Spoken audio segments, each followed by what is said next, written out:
In Dungeons and Dragons, what you do is to create a fantasized universe of the mind in which expediency to achieve your goal is more important than any kind of moral frame of reference to your actions. So we have a wizard now teaching the children of his magical studies. That's kind of far out. Mazes and monsters is a far-out game.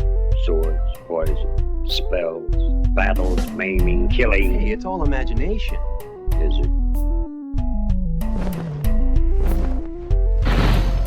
This is the Heroes Era.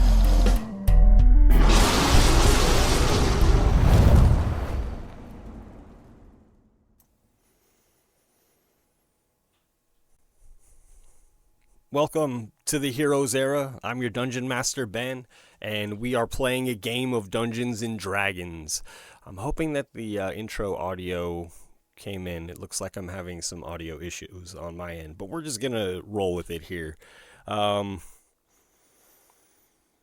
This is session 7 of our third campaign together, and joining me, as usual, I have Bodhi as Brutus. Stop following him. I botched your audio. I'm sorry. You were gold too. Give it to me again. Okay. The bugbear with a pole arm and a shadow that won't stop following him. Chris as Elias. Yeah, just a good old druid boy out here trying to help people out. Joel as No Nox. Your favorite orc boy with a vial. And Jason as Kendall. Oh, the wizard that's tasked with keeping these other guys alive. And tonight we are telling a story, but we do not yet know how it will go. The players, the dungeon master, the dice, all of these will have a hand in how the game unfolds. This is the Heroes Era. And please make sure to follow our channel and give our video a thumbs up. Just a few things to go over here quickly. Our games are live on Twitch on Monday nights at 6 Pacific, and you can be a part of the game using your channel points. You can even turn the tide of battle by granting your favorite player advantage or giving them some healing in a tight spot. We do play and release usually 3 sessions monthly, so make sure to turn on your notifications to keep up with that. And if you would like to support the stream, the best way to do that right now is to subscribe to our Twitch channel at the Heroes Era. It's just a nice way to help cover some of our operating costs and is, of course, always very much appreciated. Another great way to support the stream is to, watch, as you are already, thank you, and to simply share our video to your favorite social media platform. If you would like to join our D&D community, we have a Discord channel, and it's a great way to make friends who play D&D online or just, a good place to chat about D&D and role-playing games with other nerds like us. We will also be running one-shot adventures at some point here this year, and joining the Discord is the best way to get in on those games. There are also other DMs in our community who run free games from time to time. So it's a good place to network and get in on some online games. Also, if you would like your artwork featured in our pregame and halftime slideshow, you can submit that to heroeseraguild@gmail.com. And I'm happy to give you credit and shout out one of your social medias. Just let me know what that is. And finally, our content does include descriptions of graphic violence. So please be advised of that. And now the game begins. You guys remember where we were last time? We just killed a tree. Yeah. We're trying to get out of this messed up place called the Feywild. And the Feywild's stopping us from leaving. Elias's life was literally saved by the fact that we gain inspiration at level ups, because he rolled a natural 1 on trying to resist a will-o-wisp eating his soul. All right. So that was fun. Ben's out to kill me again. We've established that. Again. Which he did pretty well this time, because the last time he killed one of my characters, it only lasted 2 sessions. So this is pretty good for me. We're on what, episode 7? Yeah. All right, doing okay. Maybe I'll only have 2 characters this campaign. I think I've killed Chris's character once. Am I off? You killed Vincent twice. Oh. I just opened the door. Okay. I'm pretty sure you killed Rowan at least once. Yeah, I give up. You're right. We don't have to get into it, guys. Okay. Let's just move on. Who's keeping count? Come on. Yeah, really. Chris got a whiteboard next to him with a bunch of tally marks. Damn, I thought I had a point there, and I did not. Yeah, it was a close call for Elias, though. Will-O-Wisps almost made off with his soul. But you guys were triumphant. You know... Barely, but still counts. You were led into this area by a halfling, and it has garnered a lot of hatred for halflings. Whether it was his intent or not, he was leading you east to a river, an alternate route to leave the Feywild, one that would take you around his home, the halfling settlement that they were trying to, prevent any kind of strangers from learning about, and so forth. And so, of course, you all found yourself separated at one point through the magic of the Feywild, and in trying to find each other, were lost in darkness. And as you said, a tree assailed you, and you were triumphant and overcame that, defeating the awakened tree and the will-o-wisps, who disappeared and fled seemingly. And so when we left off, you all had decided to continue east on the trail or the path of sorts that Finfer was leading you along, essentially just maintaining the direction that you were headed, parallel along the hillside, seeking the next stream before heading downhill and south and supposedly out of the Feywild. And we don't know for sure because our guide, the same halfling that we ran into, that we fought against and won against in battle, by the way, bailed on us as soon as things got hairy. Yes. So now we're truly in the Feywild without a guide and have only an inkling of where to go. And I don't think we can turn back either because I don't know if any of us have been keeping track. Actually, I think we found his tracks. Right. Oh. Coming in, not leaving. Yeah, his tracks just sort of stopped, right? So we can return back to where we were. We can follow those tracks back. But we're gonna have to fight a bunch of halflings. Yeah. I'd rather not. Can I say too? Like, I'm starting not to believe him. I feel like there's only like the ones we found. Of like his community? I feel like he's lying, man. I don't think there's as many as he's saying. Before we leave the awakened tree, would there be anything of value in it, or anything I could any sort of that would be spell components or anything like that? Yeah, what kind of armor is this tree wearing? Yeah, can we strip this thing for loot? It's gotta be at least bark skin, right? Does he have a gold pouch? Do I find a piece of electrum in his branches? You find within the branches perhaps remains of other warriors that were felled, defeated by this tree, but nothing of value, just skeletal remains. See, these halflings have been doing this to other people.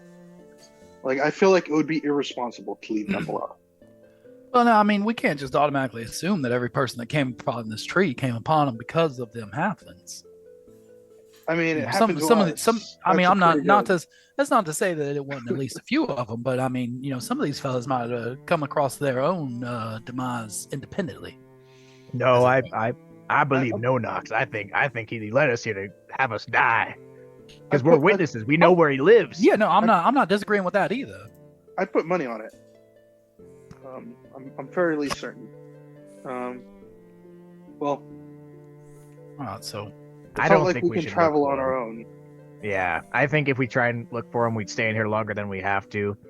And I think we need to just find our way back. I think you'd mislead us again. I think we just gotta go. I feel like if we keep going in this path, we might be able to find a way out, or we might come across something worse. Maybe. I'm pretty sure that those are our two options in any direction we travel. Is anybody really hurt right now? Anybody got a lot of hurt going on? That should maybe be in the middle. I would put myself at 100%. I am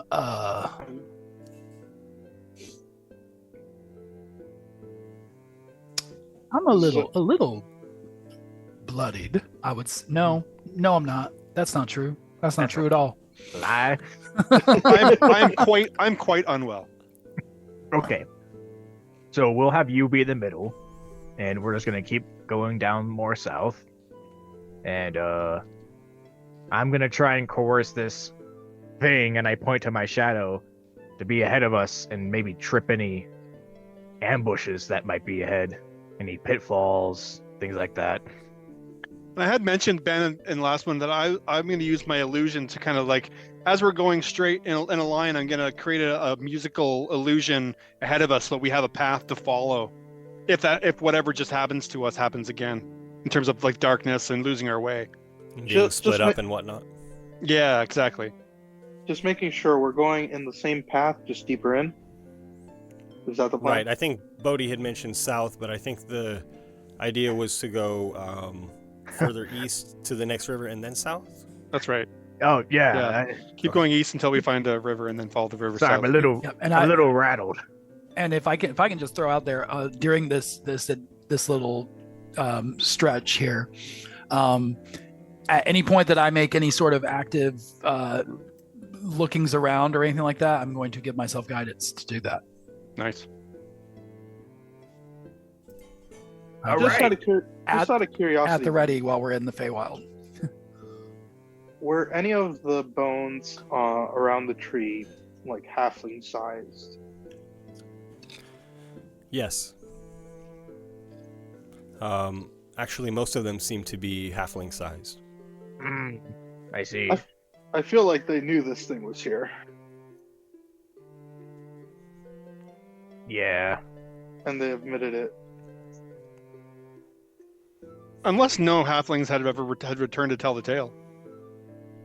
I mean, that's a pretty red flag, don't you think? I mean, if nobody ever returned to tell the tale, then how did he know about it? You think they would like figure out that something's wrong if they keep sending people this way and no one ever comes back. Also, he seemed pretty prepared to run off as soon as something weird happened. I think that was just because of who we are. Yeah, no, that's also fair. So are we going to just continue going the path that he was pointing us in? Yeah, I'm gonna be up ahead.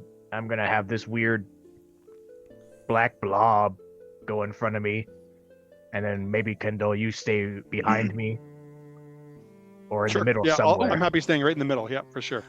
I will. I'll spend a wild shape to cast Find Familiar, and bring out an owl, and send it like flying up ahead to sort of keep an eye out as well. Okay. Brutus is taking up the lead. Yes. I'll take up the rear because I think I have more health than both of you right now. Mm-hmm. So he'll take the front. I'll take the rear. I'll be right behind Brutus. Let us commence. And Brutus will start walking forward with his shadow 30 feet ahead. And a familiar and the sound of music leading you on. Is that right? Yep. Mm-hmm. Yep. And if downhill is south, then you continue east. And you're in a dark, overgrown forest with humongous trees, conifers, birches, oak trees of many kind. And after traveling for, no more than a half hour, you do hear the trickle of water ahead, and you come upon a stream, a freshwater stream. And it is journeying downhill as water would. Oh, this is good to know. Bruce is going to look around real quick and see if anything is immediately out of place or just feels wrong. Maybe make a perception check. You can do so. Yes. Certainly looks like a gate to me. Got 13. Sure. You do hear the the noise of many insects and birds chirping high in the canopy. Nothing out of the usual compared to the rest of your journey here, certainly. And we still have the dwarves, right? On like and they're in. Oh yeah, they're tied. They're still flying above me. Oh my god, I keep forgetting about those guys. Yes, 2 dwarves sleeping, floating along behind you, tethered to Brutus's pack. Yes. Okay. I would say I'm very worried about them, and I traded them for some good items, but I don't even remember what I traded for them in the first place, so they must have not been that important. Well, in fact, Elias traded something rather valuable for the second dwarf. Second one, yes. something quite valuable. The phylactery of, whatever being. I traded it for the dwarf and info. At least he got a 2 for 1. Yes. And you earned the goodwill of the queen in a sense as well. She seemed quite pleased with the trade. Listen, if we're dealing with a Fey Queen and a Lich, and we don't know if they're on each other's side or against each other, but one of them is definitely against me, I'm going to try to schmooze up the other one as best I can, because that's the best chance we got. All right, I'm going to start heading downriver. Sure. The water, continues downhill rather peacefully, and there are small tranquil pools as you go, as there have been on the other rivers. And as you do continue, whereas before the trees were almost completely covering the sky above because of their height and girth, now they seem to be thinning out just ever slightly, and you see that the sky is a dark violet color above the trees, and it begins to rain a little bit, or at least now the rain is not stopped by the canopy of the trees, and you feel the light, cool rain, and it is actually very cold on your skin. And the sound of insects and birds begin to quiet behind you, and just as you were lost, now you come out of a thicket, and there is a familiar trail before you, Clifford's Trail, along the Baie des Cantinope River, the one that you used to journey from Confluence to Station 6, the ATK outpost. Oh, thank the gods. Nice. And there's That's pretty easy, guys? That's all. There's a loud thud behind you, and a groan as Deathada's cousins fall to the ground and awaken. Oh yeah, I maybe should have gotten them. What the strangest dreams. Wakey. Where are we? Material realm. You all got kidnapped pretty hard, and you were put into a betting game by a Feywild queen and her court. I remember being there, and then we went through a feast and a party, and they're cooking halflings, and then that's all. Real quick, did you fall asleep in the meadow? Oh, I don't remember that. I remember seeing a barbecue, and yes, they were halflings or gnomes being cooked, and then darkness took me. Oh. All right. We didn't have any of that halfling meat. Must have been something wrong with that. Yeah, I hope... Did you guys eat the halfling meat? No, it was obvious what it was. All That's right. a shame. Don't mind him. Well, I hope you're happy with this rescue mission. It did cost us some pretty invaluable objects to trade you back after you were sold to the queen as a gift. What I'm saying is you owe us one, and I'm gonna get you back to your cousin so she can deal with you and not us. Because I've been carrying you two like balloons on my backpack for like a good 3 hours. Oh, well. You carried both of us at once? You were, if I cut the ropes holding you to my backpack, you would have flown off into the sky and would have been gone. Yeah. I mean, if anything, y'all sort of helped him with his bag a little bit, probably. I was as light as I felt in a long time, so thank you. But now I'm just heavy again. And the dwarf just, puts his fingers through his beard and shakes his head. Well, certainly I owe you. We both do. And we'll repay you any way we can. All right, well, let's make sure you don't die in the woods first. Doesn't that sound good? I'm all for it. It's about do you half happen a to have an day's- extra axe or hammer? I don't think we picked up their stuff. If there was anything to pick up. Not really. We had it in the dungeon, but then not since we fell asleep, I guess. They must have taken our things.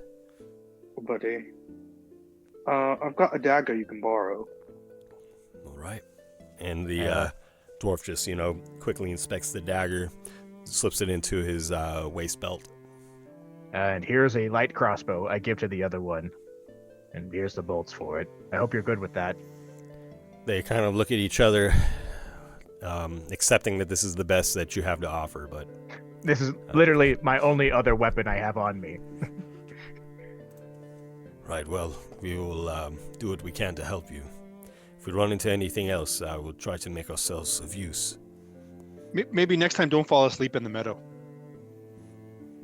Or not participate in the fight against that weird cat in the dungeon. Honestly, if we come across anything, just hide. I'd we rather do not fall asleep worry about and you. another cat comes, wake us this time, we will help you, certainly. Okay. Yeah. All right, it's a half day's journey to the outpost, and I want to go to bed really bad. Yeah, I think. Nope, that's not me. No, it's not. Who are you? That's just some other guy that walked through. Now, I It's a think busy we should trail. probably A hiker. take a little break and set up camp. Now that we're out of the Feywild. About Maybe as get safe a as we little can bit be. away from where we just left. Well, yeah, I mean, let's get out of here and find a nice spot, and then we can set up there. Ben, you may have said, but looking up at the sky, can we get a sense of what time of day it is? Sure, the sky is overcast, but it does seem to be darkening. And, behind you up the hill, it is cast in a violet hue, the color of the unseelie queen. But overhead, it is just light gray as it continues, through the mountain pass. Hey, Ken, Elias, perhaps you can find us a good place to set up camp, and I can set up some wards once we get settled. Yes, sir. I can take a look around, see if we can find something along the way. So, Elias, before you go, Yes, sir. do remember you look quite a bit different than last time we went to the camp. Oh, yeah. That's a little something that the Ladrin sort of can do. We sort of mimic the areas around us, magical powers of the seasons, and nature, and so forth. And since we were in a bit of a wintry wonderland out there, as it were, and being that I was surrounded by a lot of my fellow people in that sort of form, I sort of merged in with that and became one with it. Now that we're back out here, I imagine the next day or two, you probably see these little, and I pull out these little icicles here start to fade back away. Oh, so does it happen on its own? It does, but I mean, sometimes I can sort of will myself into one direction or another. Not on a whim, as it were, but with a little time, patience, a little meditation, I can usually tend to do that. But left unchecked, it does ultimately just sort of, linger back into whatever my surroundings are. It's wonderful. But don't worry, if we get back to the outpost and you still look like that, they're still gonna hate me and not even care about you. Yeah, people view me with more of a interest of curiosity than as a threat. It can be a little uncomfortable for me, but that's the worst of the problem I ever have with it. I haven't had to defend myself in any way that I'm sure that you have, Brutus, and I that's unfortunate for you, and I do apologize. Yeah, I had to knock some teeth loose sometimes. But I'm really tired, so let's go find a place to sleep. Yeah, I'll do a little scouting ahead. Let's see what we can find. I'll get us a nice spot.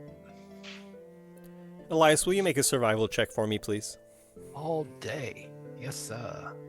Just like Kendall, you don't change colors, do you? I do And not. I'm gonna use my guidance on that survival check. Do you change colors, Nonox? Not that I know of. In I the didn't sun think so. long enough. I mean, I don't know if you count that as changing colors, and I point towards the shadow. Only when I blush. I don't color changing colors. No. Oh, okay. Good, because I don't know what that is. Roll. Okay.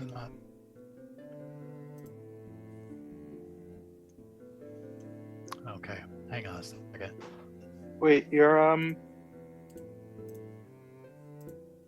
doing a skill check. I'm gonna go ahead and use Bardic Inspiration on you. Nice. So feel Yeah, free I'm to just roll trying another to- d6. My roll 20 is being weird. Let's try this again.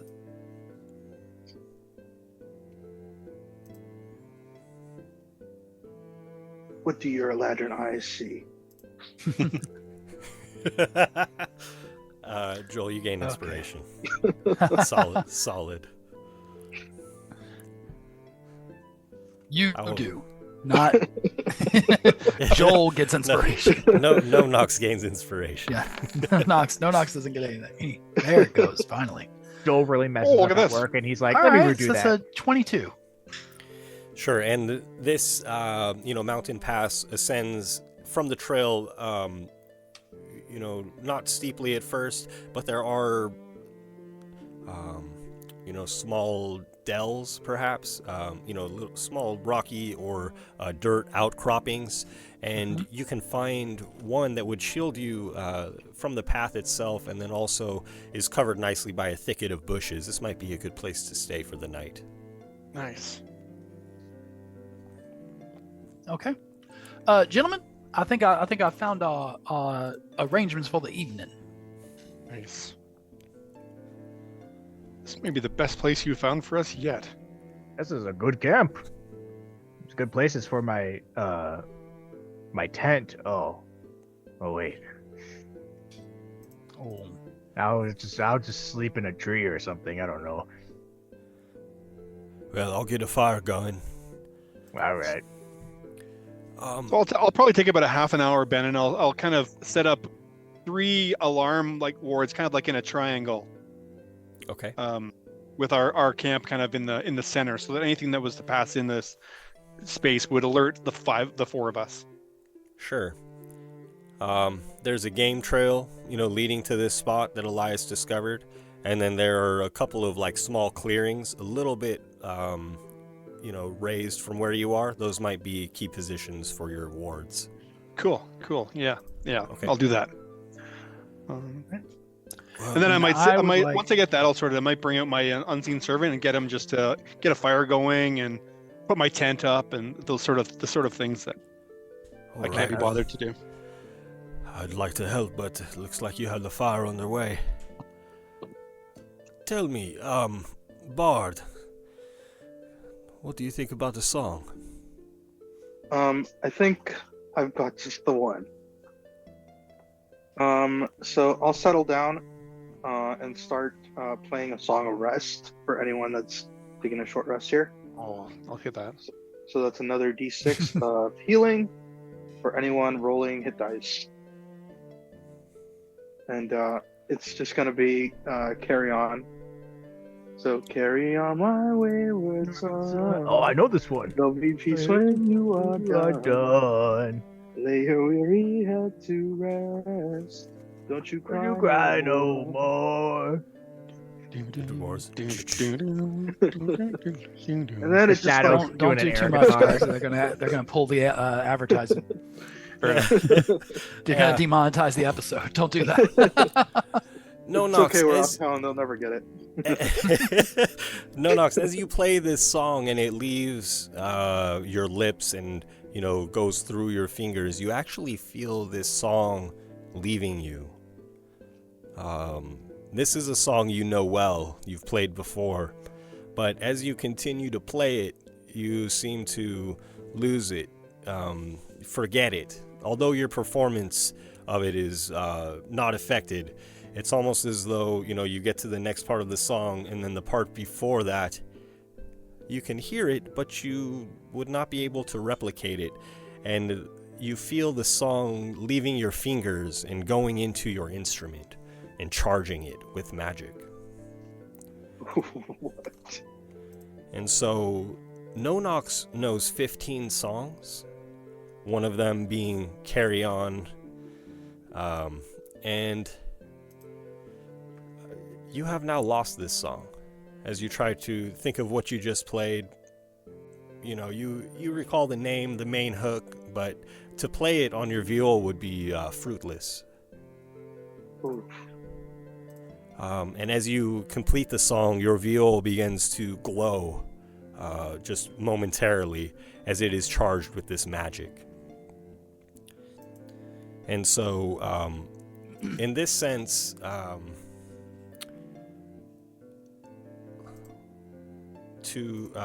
so when you play a song that you know, that song will charge your instrument with mana, and your viol will gain 1 charge for each song.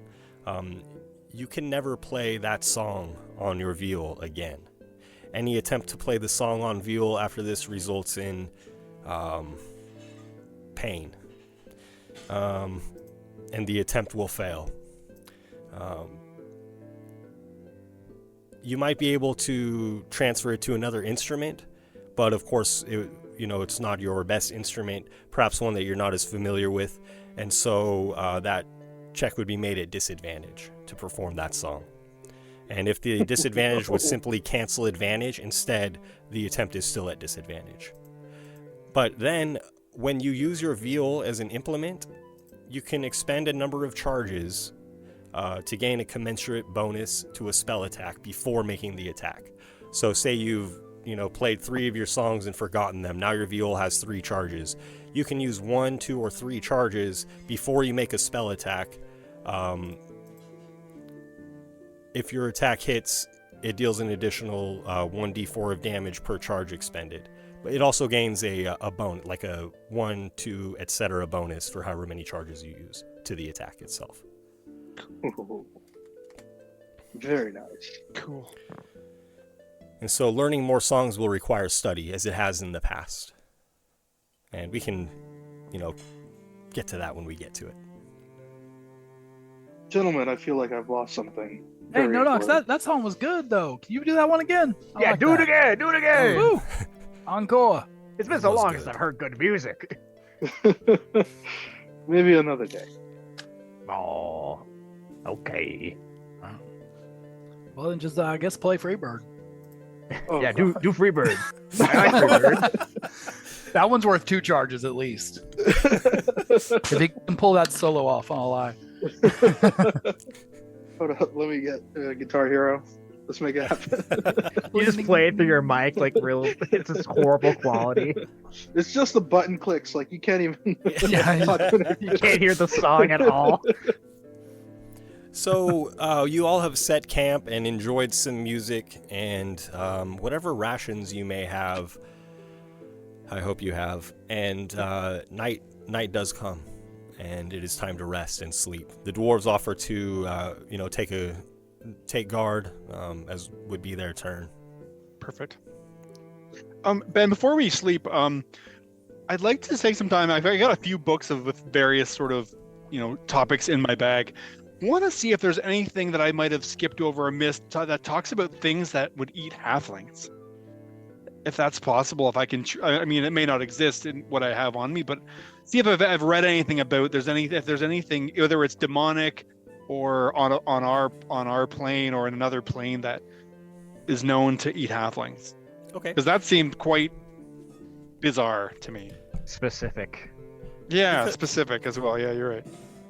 Because you have a potential reference, will you make a knowledge history check with advantage? Oh, cool. Yeah, totally will. History. See if anything about this comes up in your books that you have. I can't see what I rolled. Would you be genuinely disappointed 17. if you found out? Sorry? Would you be genuinely disappointed if you found out it's like world-known delicacy, amazing, the best dish ever? I don't think so. No, I don't think I a would really be. common thing. I don't think it is, says one of the dwarfs. I got I've never heard of 17, that. Ben. Sorry. And what comes to mind is Lady Jude Harrows, who is rival of Gwynistry, Queen of the Unseelie Fae. She prefers halfling meat. She will serve it at many of her parties and gatherings and encourages her guests to take part in this as well.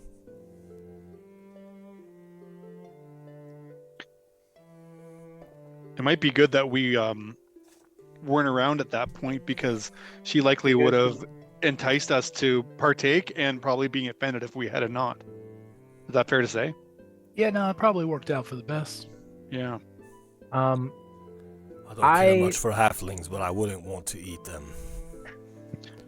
That's good. I mean, I wouldn't eat halfling just as much as I wouldn't eat an elf or an orc or a bugbear or like, no. Or a human.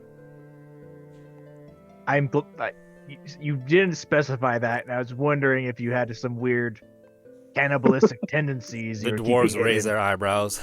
Or a dwarf. Oh, there we go. Okay, we're all good now. Call me old-fashioned, but I stick to the, Yeah. No, beef and pork and chicken and fish. Yeah, I agree with that. I the same way. I don't really try. I try not to mess with the humanoids, and I wouldn't eat any of the humanoids. Though I do have to say the Aarakocra look kind of like they might taste a little good. But Probably like chicken, right? I'd never actually do it, but I thought about it. Goblin is kind of an acquired taste. It's not the nicest thing to eat, and it's quite tough. But yeah, they seem like they'd be a bit gamey. They're pretty gamey. I wouldn't recommend it. Times gets a little tough on the battlefield. Well, no, yeah, I understand that. You do what you gotta do. Yeah, no judgments. I just personally, I don't think it would settle my stomach properly. Dwarves look horrified. What? You've never eaten a goblin, dwarves? Goodness, no. Like I said, it gets real tough. Not enough food. Guess I never found myself wanting in that way. Oh, starvation hurts. Anyway, Elias, you seem to know a bunch about all this court stuff. I must admit they probably taught me something about it, but do you know the difference between he like pulls out like a piece of paper and tries to read it, Gwynistry and that Hollows lady? Like they're both queens, I think, but I'm not too sure. But they're not. Are they like different countries, nation? Yeah, like what are they queens of? Sort of similar. Yeah, it's different courts. So it's sort of the same thing where they got their own little group of people who follow them, and they all live sort of in the same area. So like for all intents and purposes, we call it the same thing as like a country. The infrastructure is a little bit different, and maybe the power structure is a little bit different, but ultimately, it's basically like that. Do all courts have a particular meat they like to eat, or is that just like a Lady Hollows thing? No, I mean, I can't say with any full certainty, but I'm pretty sure that's just sort of her thing. You know how royalty, I think, from any plane of existence can be a bit eccentric sometimes, and that's just, I guess that's just sort of her spice, as it were. So it's not a common thing.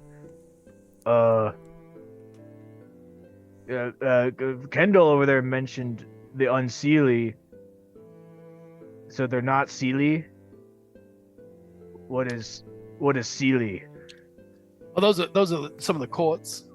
You've got the Seelie court and the Unseelie court, and there's some other like smaller courts like underneath that, but they mostly fall into one of those two groups, as it were, and then branch off from that. I have to admit, it's not a very creative title. Like Seelie Court has a nice sound to it, and then the other one just said, well, we'll be Unseelie, and yeah, And I feel like it was kind of lazy on their part, but I wouldn't tell them that, and I wouldn't say that out loud while we were still in the Feywild. But because honestly, the Unseelie Court is the one they're the scary one. Though, but don't let that fool you though, because the Seelie Court is exactly as dangerous, if not more so, because they tend to be more trustworthy, or seem more trustworthy. Kendall, that doesn't make sense. Kendall, you're the logic one. Make sense of that. What? Oh, the one is the opposite of the other. It's quite logical. But they're the same. But one's worse than the other. Different, but same. Two sides of a coin, as it were. The Unseelie Court is more the light side of the Fae. Or sorry, the Unseelie Court is more the dark side of the Fae, and the Seelie Court is the light side of the Fae. So one's good, one's bad. Well, keep in mind, good and bad are all subjective. Ooh. So, my understanding is it's something like regular merchant versus black market.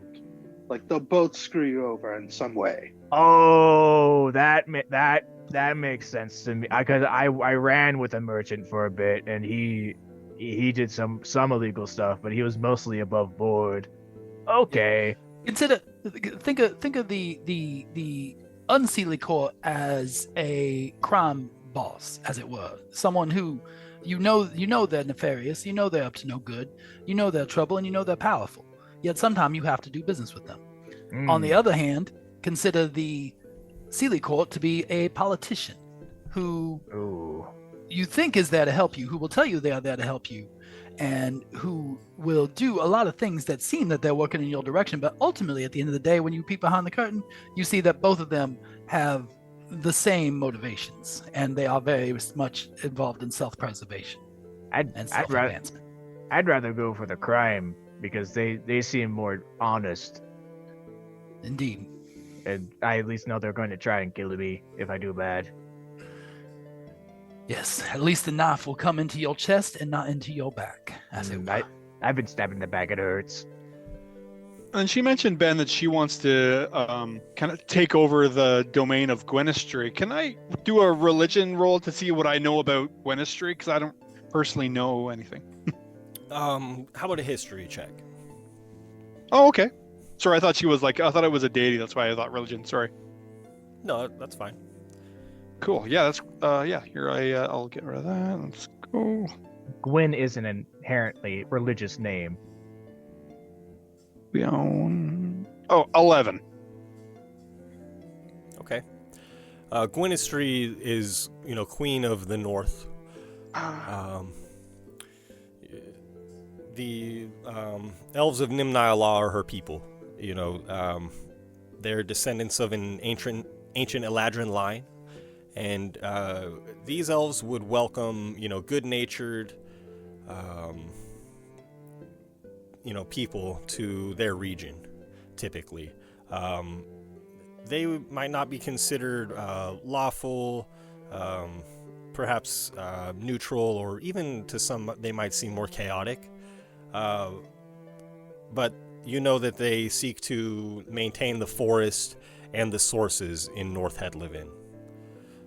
When Anam attacked in Anam's fury, many of the sources were dislodged and the elves were severely weakened. And with these sources that Gwynistry's order commanded in disarray, the elves then set about to recollect these sources, reclaim them, and they made alliances with the people of Dunlop. However, when the mountain was ripped from the ground and turned upside down, the queen vanished and has not been heard from since. And their people are called the Nixdraedales. So that's Gwynistry, the queen that has not been seen? Yes. Queen of the North. Yes, the Queen of Nimnailah. The queen of the people there as well. Alright, so we've made a deal with not quite the devil, but the next worst thing. Yes. Yes, And with we're the doing it absence of Gwynistry, the sources in the city have been kind of, changing hands as far as power goes. So there's multiple? Well, you know that Dethida is seeking control of the source on behalf of Dunlop, and that's her reason for transporting this organ, the large pipe organ that you all were escorting originally. And of course, Dethida and the pipe organ await you at Station 6 of the ATK outpost. So yes, other forces have kind of moved in to try to, cede power.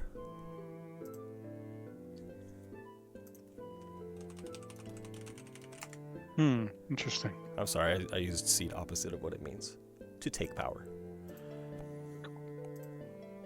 And after that sort of discussion, I'll retreat into my tent to just kind of think about this on my own. She's not a great bedtime story. I wish we would have left it at the song, says the dwarves, as they take their post for watch. Anything else you guys wish to do that evening? Yeah, that's all for me. I will try to start up a card game with the two dwarves.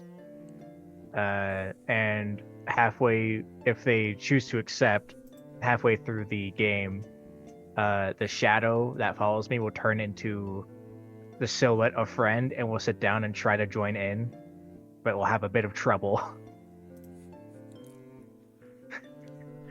There we go.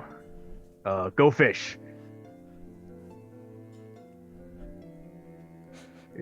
Very good.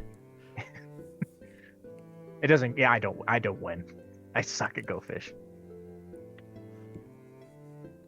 Anybody have anything else they wish to do this evening? Sleep. Well, meditate, I guess. One of the dwarves gets frustrated with the game and quits, but you've had a bit of fun until that point. Morning comes, and you have all rested and feel refreshed. Your power is restored. Yay. There's the light rain that was there the night before, and it continues. And there is simply the path before you on the way to the ATK station. All right.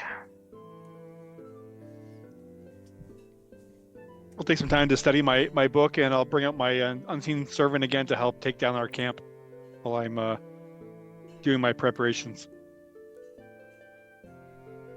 Very good. I'll refresh my mage armor and my my gift of alacrity, just in case. Okay, very good.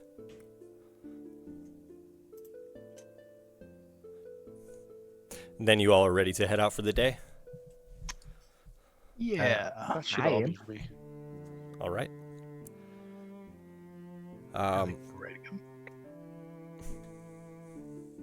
Thank you, Kendall. Yeah, no problem. Getting better. And so you all continue down Clifford's Trail.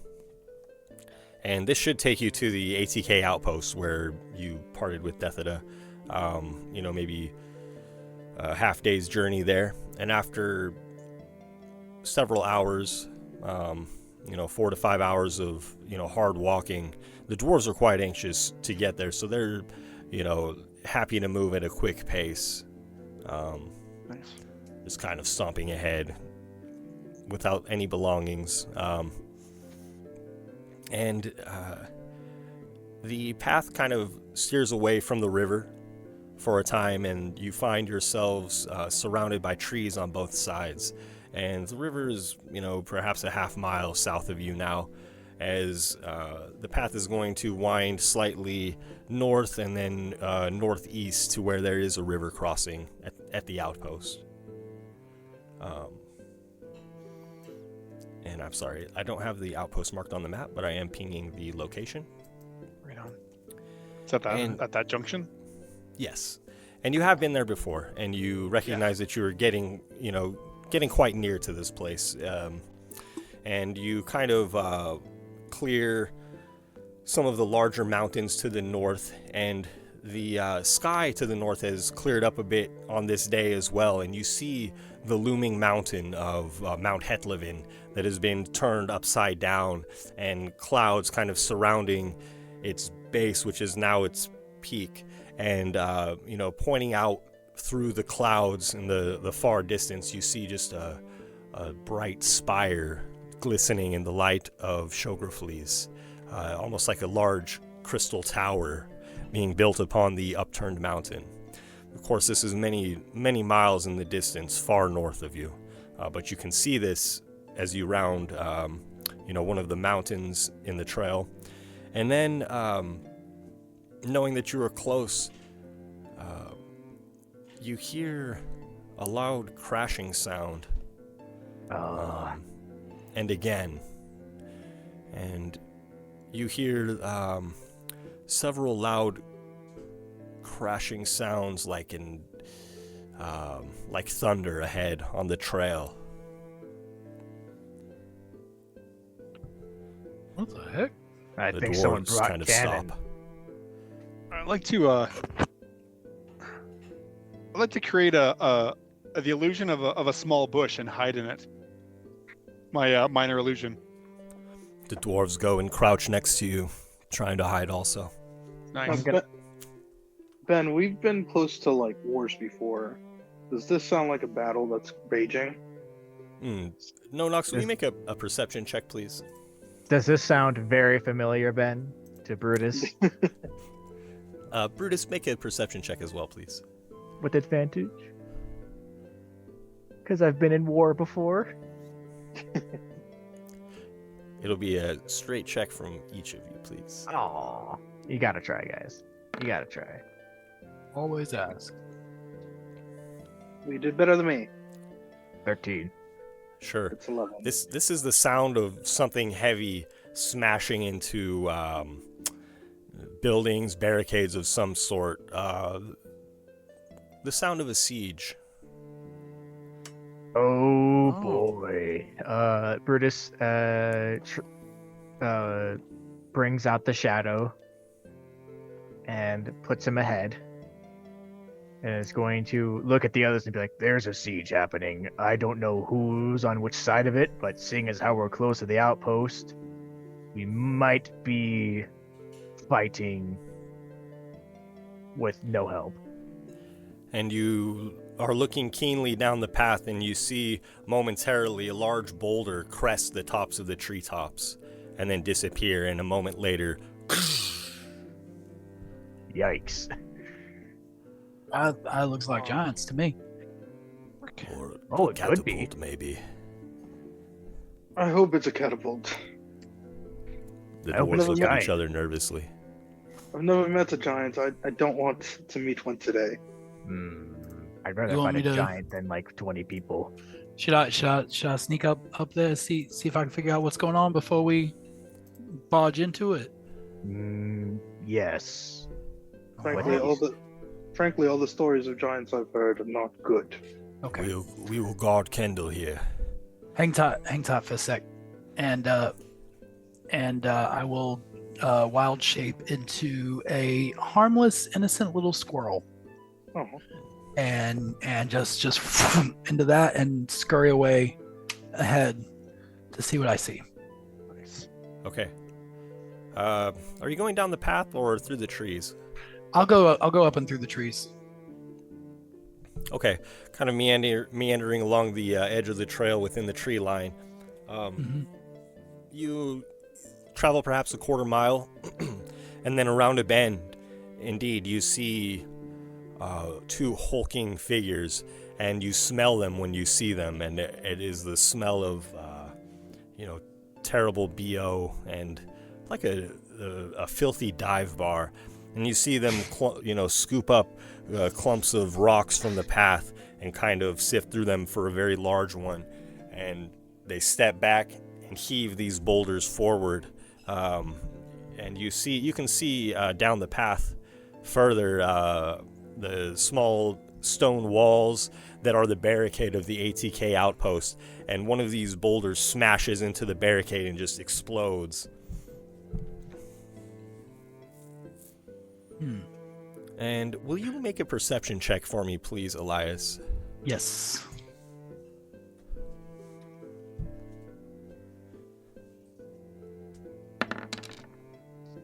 Oh, I forgot to turn my guidance off, so don't count that. Ew. Oh, that's a nat 1. I got nothing for it. That is what you see.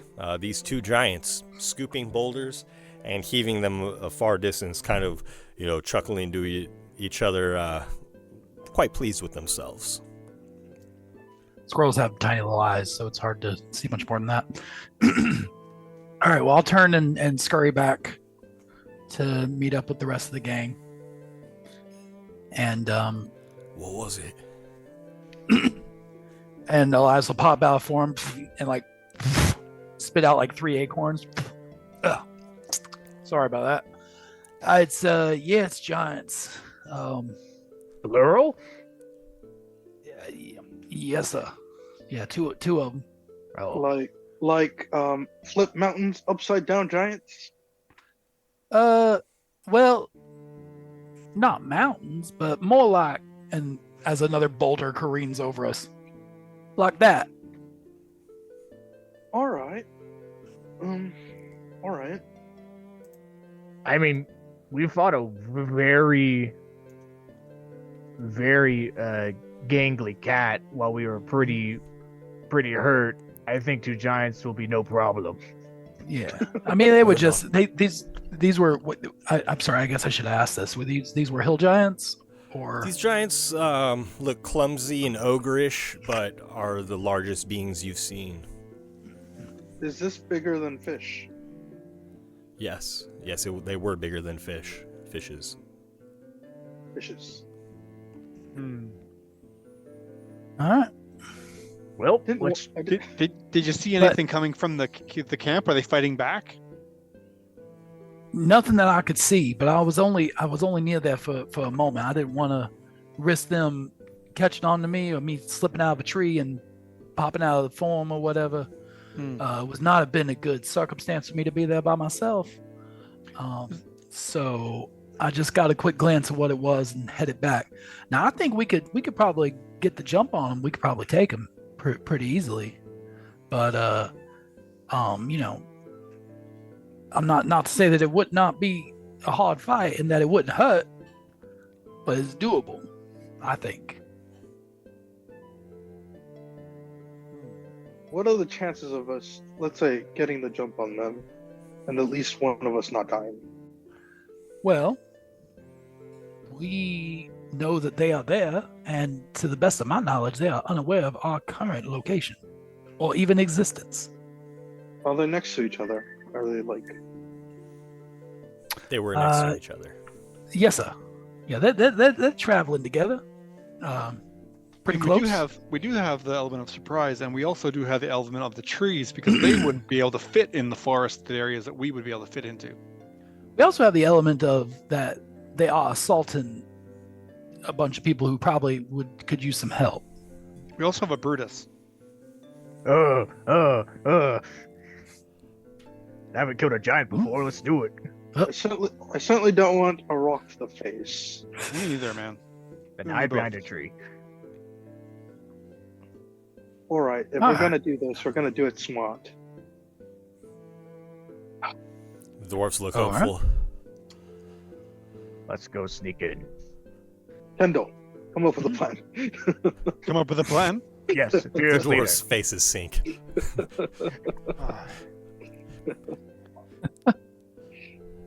Well, I mean, how big are they compared to that tree thing that we fought yesterday?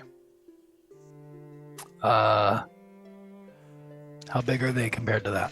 Sure, they could probably lift that tree. They're standing perhaps 15, 20 feet tall. Okay. Yeah, about 15, 20 feet. I mean, these are pretty good sized fellas. Okay.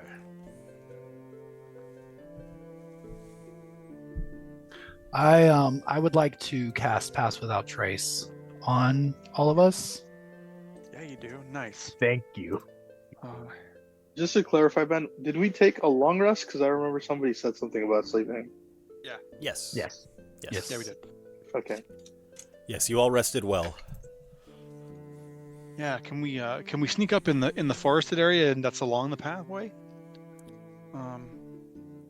I could if you want to, Brutus, I could get you right up next to them without them seeing you coming. Ooh. That might be fun, but I got this. It might make you feel like you want to vomit just for a second, but otherwise you'll be fine. Seriously, I'll get you right there, and they won't see you coming. They won't see you coming until you're right next to them. If you can get me close, not just on them, like about. Oh no, I could get you right up next to one of the giants for sure. Let's do that, then. I might be able to distract the other one for a bit. Let's do it then. It's whether I try and web them first, or I get you up there. Ooh, maybe web them. If they can't move, I can hit them out of their range, and we can just. That's my thinking. Poke them to death. That's my thinking. So you stay next to me. I'll try and get a web in their vicinity, and then I'll get you right up next to them. All right, let's do it. Let's sneak up, and we'll. I feel like it's best for the other three of us to focus fire one at a time. There's no point in hurting two giants a little bit. We're better off taking out one and then the other. And I look towards the dwarf that I gave my light crossbow. You better shoot at him too. Yeah. I don't want you sitting in the back again. I thought we would protect Kendall, Master Kendall. Well, Kendall's gonna be up there with me. No. You're gonna be up there. I'm not getting up there with you. I'm gonna get you up there. You'll be in range then. It's fine. Yeah. Oh yeah. At least shoot the thing. Yeah. I hope you don't expect me to go up against the giant with just me dagger. No, you're staying behind. You sit tight. Dwarf just wipes his brow. Both just sweating profusely. Looking at this dagger that can barely hurt them. With no armor on or anything else. Oh god.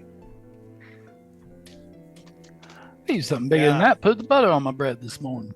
So I'll need to get to within about 60 feet to web it, to use my web, and then and that's close enough. I can get you right up there from that far away, Bodhi. No, Rotus, no problem. I plan to have my shadow be up against them and hitting them, and if they attack him, he dies. Oh well, and he can get right in close with them again. And I don't have to get within harm's way. I can stay back with the rest of y'all and just send this guy out to die repeatedly. So you want me to get you within 30 feet of it? Yeah. Okay, I can do that too. You said this thing was 20 feet tall, right? 15. At least. I feel like he'd probably match your range, Brutus. Not 15. All right, I trust your plan. Let's do this. Okay, let's. Shall we try and get in within the trees first? Sorry. Oh, sorry.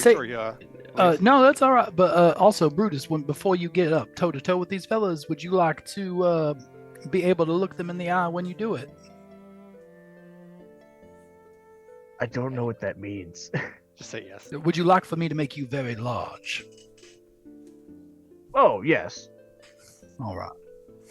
Can I also be large? Says one of the dwarfs. No. I can only do one at a time. So for now, it's gonna have to be Brutus because, to be fair, I did already offer it to him. But maybe, perhaps later on, we could test it out with you as well, sir. Right. I like this. I like everyone helping me. This feels nice. Are the giants near each other, Ben? The way Elias explained it, I'd have him kind of give you basically the lowdown of the scene was his intention. Both the giants are kind of on the path, scooping up boulders from near or on the path to hurl at the encampment, and they are near enough to each other to be doing this together, kind of, laughing together, things like that. So yes, they would be together essentially. like hitting each other on the shoulder playfully with enough force to kill a normal human. Yeah. So I might be able to get the web. Stop. Good, like web might be able to get both of them. It's a 20-foot cube. If they're that close to each other. Okay. Or like might cover the most of the one, but then get a little bit of the space of the other one. And so Elias has cast Pass Without Trace. Should we stealth up? Oh, for sure. I would If you love wish to stealth. approach, then I would have you all roll stealth as you approach. I'm assuming through the trees, trying to use Yes, the cover absolutely. of the trees rather than just ambling down the path. Mhm. Totally. Yeah, Okay. totally. What does Pass Without Trace do? That's Gives 10. you I think, plus 10 to your stealth check. Oh, just like a straight plus 10? Yes, straight plus 10. That's why it's very good. Sweet. I have heavy armor, so it sucks. Because I do have proficiency in stealth just from being a bugbear, but I can almost never use it. So I got a 24 because of Pass Without Trace. Oh, 23. thank God for Pass Without Trace. 16.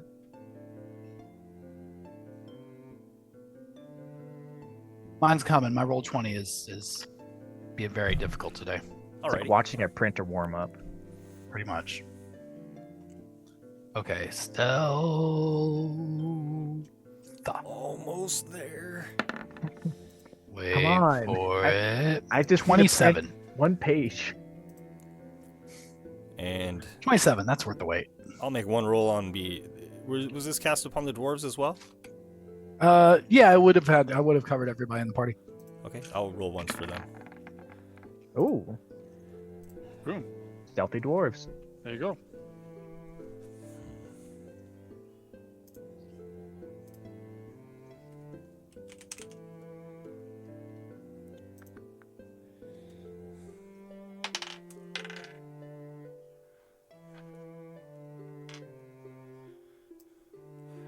And so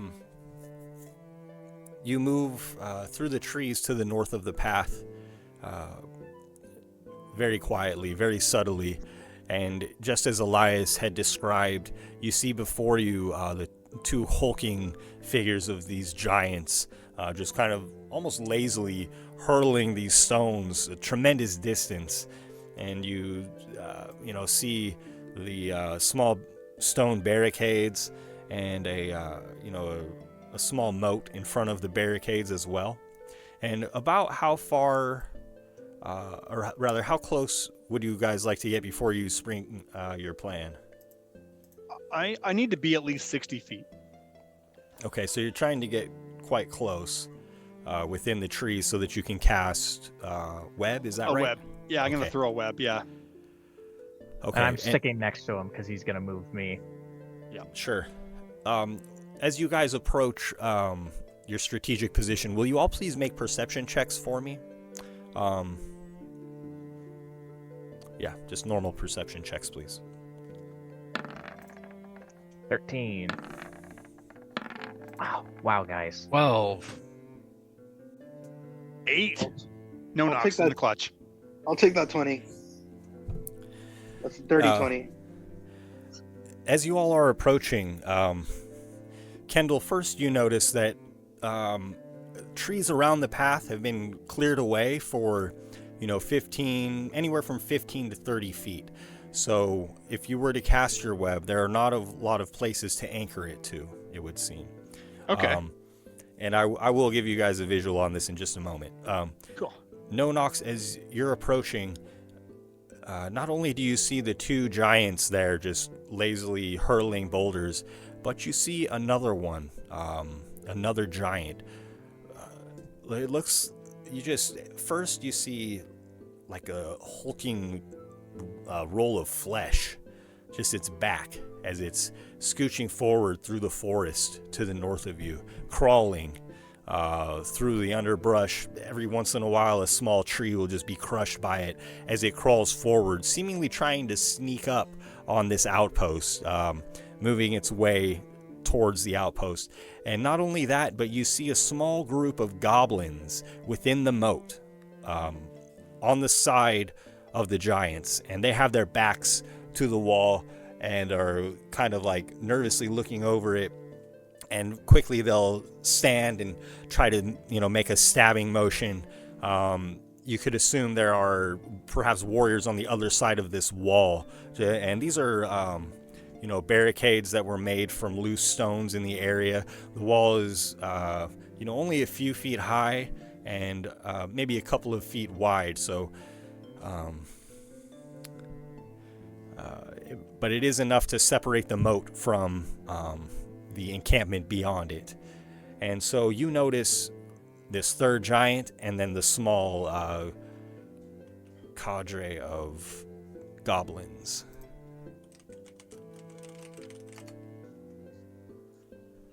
How far apart are we from each other? Are we like right in front of, like you guys are in front of me, or? Yeah, I think we'd all kind of be together. Yeah. I'm gonna whisper to whoever is right in front of me, because I'm imagining I'm still somewhere in the back of the group. Okay. I'm gonna grab whoever's shoulder is in front of me and say, "Stop, now." Hey, huh? What? What? Might need to audible. I'm just gonna like point towards like the giant mound of moving flesh. Sure. And as you pointed out, it's easy to spot. I didn't know they had giant rogues. Based on the description that Nonox gave of these goblins, would I be able to see them physically, or am I being blocked by trees and bushes? You're not able to see them, but you can see where the moat and the wall is that Nonox is describing. They're partially, like, probably up to their waists in water, and they kind of try to scurry up this wall and make whatever attack and then retreat back down a little bit. So perhaps you see one pop up to make such an attack, but you can't keep eyes on them. Now, I have moved you guys to the battle map. Can you see it? Yes. I don't see I don't see the third giant. I don't see him either. Okay. Let me correct that. Thank you. Would Brutus have any reason to believe that these goblins are could be allied to Condrazul? From here, it would be hard to tell.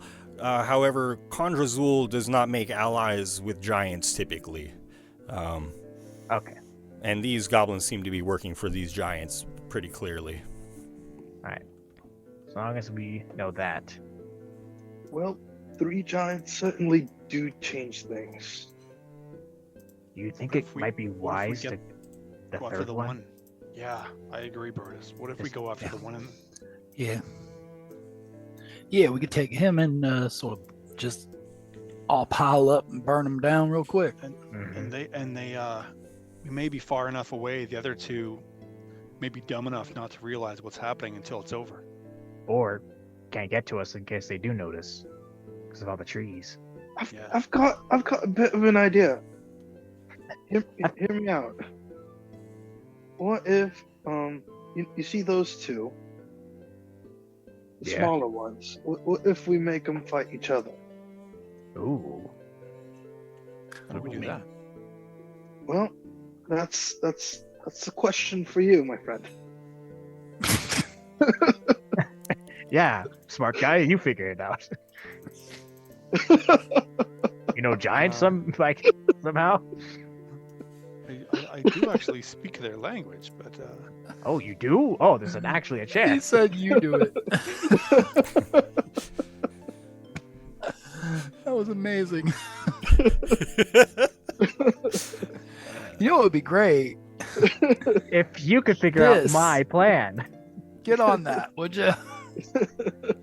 God, Nonox would be a great CEO. He's got the end in mind. He's got the end. He's got the vision. Listen, you gotta find the right people for the right jobs. Right. Oh my god. Okay, so I'll leave you in charge of that. And I'll go sip coffee in my office. Well, we all do something quick before they notice us. You know what? Just for that, I'm gonna give you inspiration because I feel like you're gonna come up with a great plan. Who, me? Yeah. Yeah. I already came up with a plan, but it's kind of been thwarted. Fellas, with all due respect to everybody and all of your wonderful plans, the more that we sit here talking about who's going to make a plan or not make a plan, they're going to be done with their plan. Yeah. They're already no 2/3 of plan. the way to the thing. Now, are we attacking the 2 or are we attacking the 1? Let's go get get the the one. one. The one in the trees will be an easier target. All right, let's do it.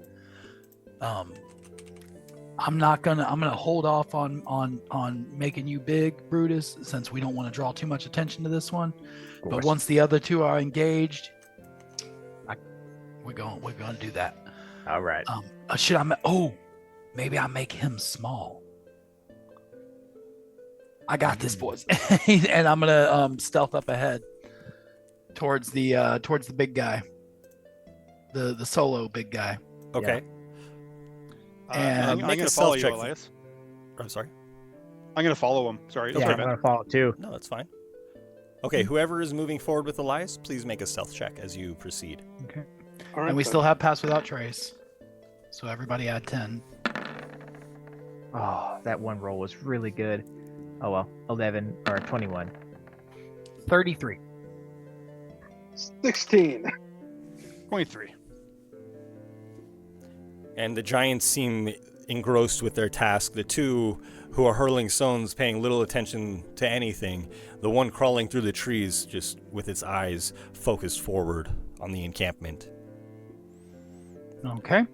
Oh, So- I can't move my guy yet, Ben. Sorry. Oh, I'm sorry. Let's see. Okay. How's There, that? there. Just flipped. There you go. Awesome. Can we get about here? Yeah.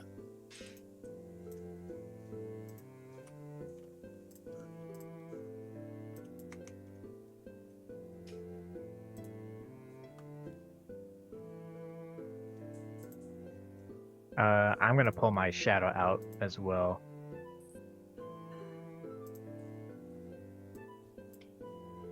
Can you do that like infinite number of times? Oh yes, that's why he's great. He's got 1 hit Okay, point, cool. but 16 AC. And I'm sorry, Bodhi, what does that look like? Are you, do you say words of magic or does it simply happen? Let's check the description. Thank you. Manifest Ben. Echo. Yes. I pulled out a different icon or a different one for mine because I can't Perfect. control the one that was out there. So Uh, dropped him where I was headed. it just says you, as a bonus action, you magically manifest an echo of yourself. Doesn't say much besides that. Okay. How does it look for you? It just comes from the shadow that I'm wearing all the time, and just like kind of like steps up out and steps away, and then I just have no shadow, and he's just walking around, and I'm deeply unnerved. Very good. Because while he is incredibly useful, I am incredibly uncomfortable.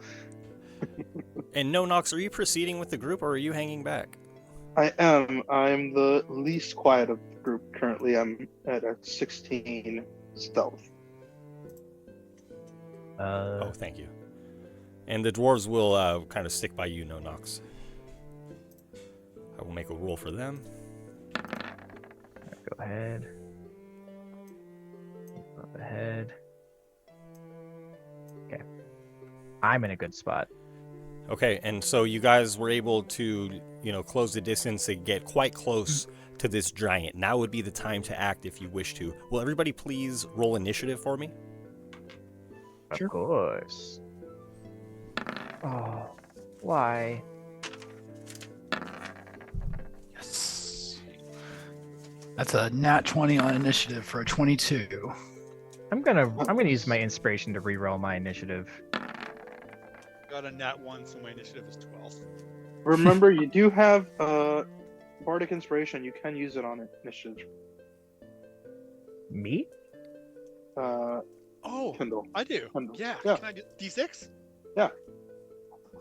Let's do that. Thanks, man.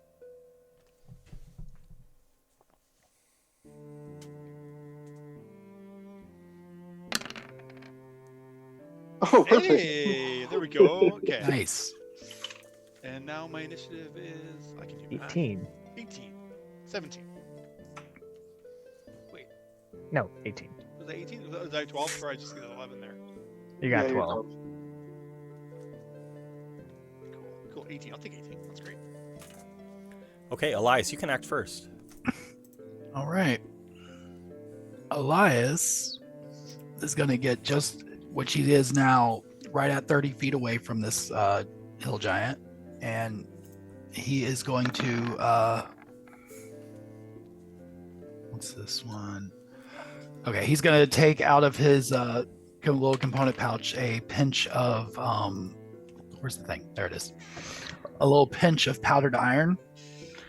And he's going to mutter some magical incantations and sort of squish that into his hand and then sort of fling it out into the air. It's going to catch on the wind, and it's going to swirl around and blow and hit this giant that's crawling through the trees ahead of me, just due to the angle and the positioning, square in his ass. And I'm going to be casting Reduce on the hill giant. Okay. Or I'm assuming it's a hill giant. So that he needs to make a con save. My DC is 14. Hate these low level DCs, man. 22. No, that doesn't work because of reasons. So all right, fine, he saves. It would have been cool. And as the giant's constitution fights off this spell, it hears your words of magic, and it turns about with great difficulty because it is lying upon its massive belly, but it is able to turn enough to see you, Elias. All right. And Elias is gonna, as he turns to see me, Elias is gonna use his bonus action to make a crude gesture at him. We'll just leave it at that, and then he's gonna run around to where his much larger friends are, in hopes that the giant will follow. Okay. And Kendall, you're next. The giant hasn't seemed to see you. Its eyes are locked on Elias. Just trying to think, just thinking that like strength is kind of its strength. Anyways, I said I was gonna web it, so that's what I'm gonna do. I pull out my book and I begin reciting some incantations. And as I'm doing, there's like magical. It's almost like it's the strings of the web kind of come up out of my book and start flying across the space and then meshing itself all into the space above and around where this giant is crawling around. And drop my on him. Right. Is that right? It's a 20-foot. It's a 20-foot cube. Anyways, yeah, there we go. Yeah, it doesn't snap to grid unless you move it after you place it. So. Oh, is that what it is? Okay, cool. Yeah, that's why it seemed a little off. Yeah. Sweet, that's perfect. Thank you. Okay. Yeah, that's a good spot. I don't mind that. I might actually come off if I just slide it down a hair. Please do. Like, oh, it might not let me. Oh, I'm on the wrong tool.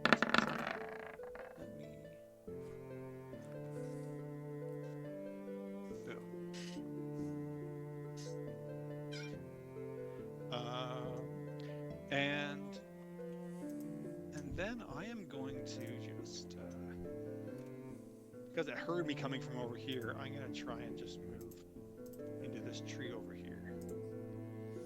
Okay. And you see the giant's massive eyeball tracking you, Kendall, as you move amongst the trees. It has spotted Kendall and Elias. Will that be all from Kendall? Yeah, that's all from me. Okay, next is Nonox.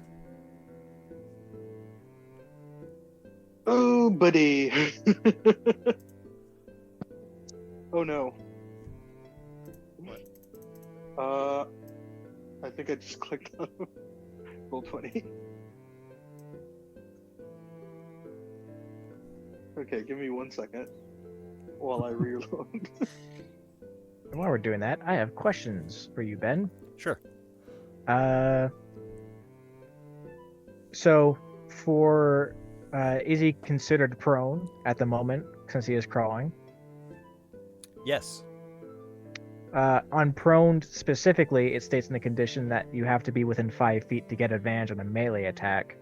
Since my reach on my weapon is 15 feet, does that still apply? Why I still have to get within 5 feet to hit him and get advantage on it? It specifies that? I didn't realize. I know. I didn't think so either until I looked at it, because I thought because they do.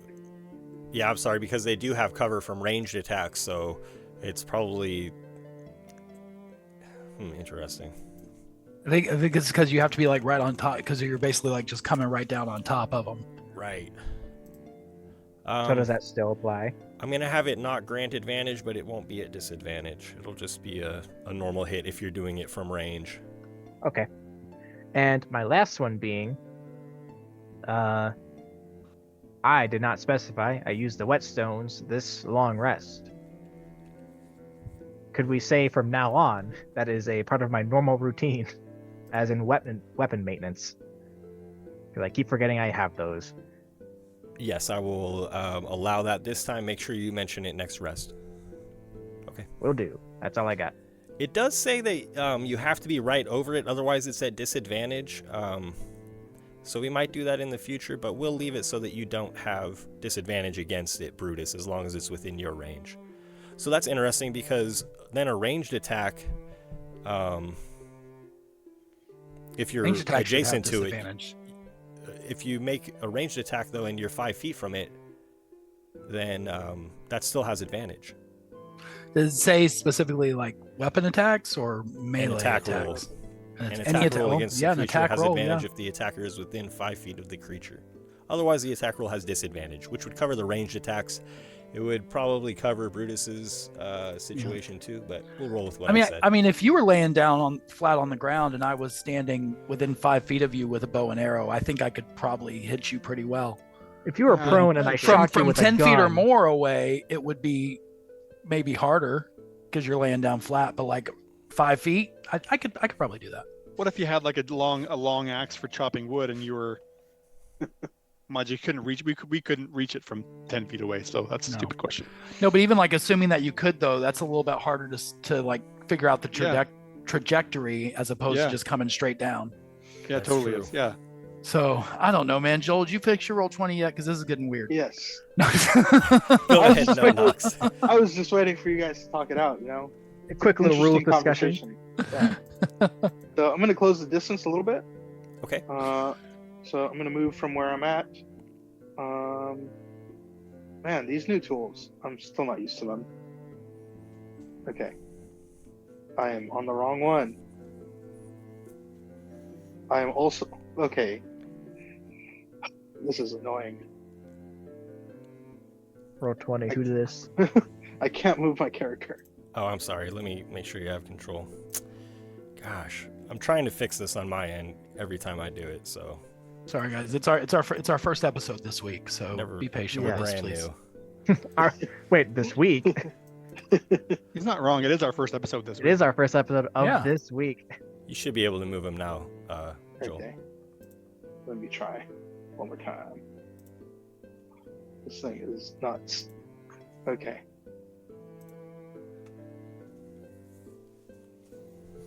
Yes, now I can. So 5, 10, 15, 20, 25, 30. I'm going to move right here. Do I have line of sight on him? Is he big and tall enough for me to still see him? Yeah, he does have partial cover, being in the trees and laying down and whatnot. Okay. Sec.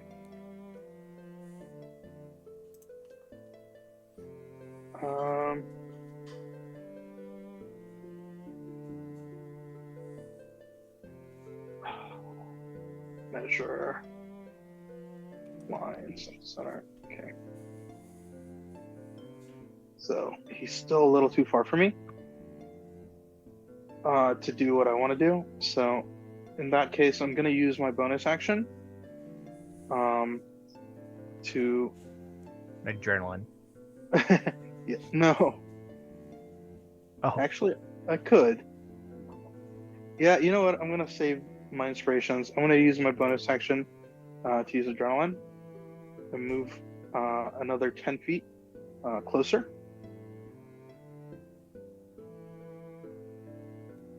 And that should give me enough range. Just 30 feet. Okay, that should be close enough. And I'm going to cast Tasha's Hideous Laughter. Yeah. Nice, dude. Love it. So he's going to have to give me a little wisdom save.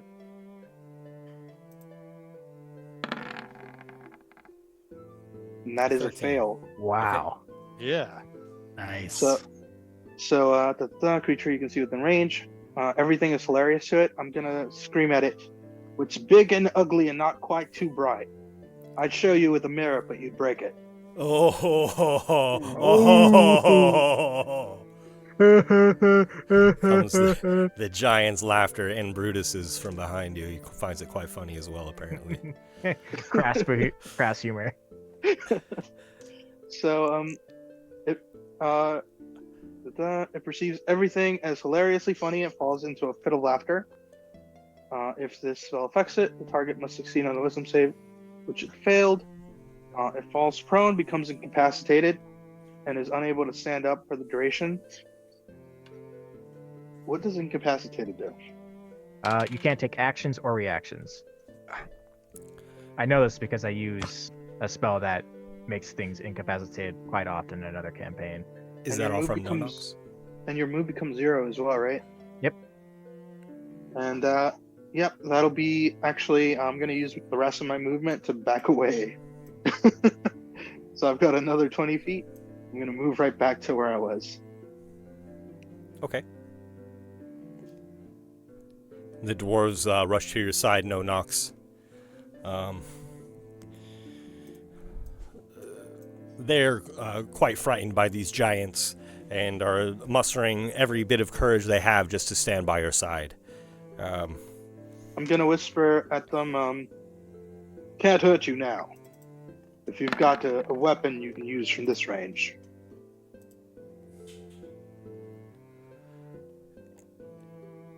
And as the giant, erupts in laughter, just its belly rolling, you notice that the other two giants look over to him and kind of begin ambling that way slowly. Brutus, you're next. All right, we are going to go ahead and try and murder this thing. Brutus is going to look to the shadow that's just kind of splayed on the tree next to him. He's like, hey, whoa, go kill it, you weirdo monster thing, kill it. It's just going to reluctantly run up ahead and it's going to sit there and stare at this thing for a little while and then just take a stab at it twice with streaks of shadow coming off of the, kind of corporeal halberd that it wields. Okay. We're going to make two attacks. 20 hits. A 6 will miss. Shame. But the 20 will go ahead and deal 7 slashing damage. We're going to add a d4 because of the whetstone Gren has graciously allowed me to use this time for another point of damage on top.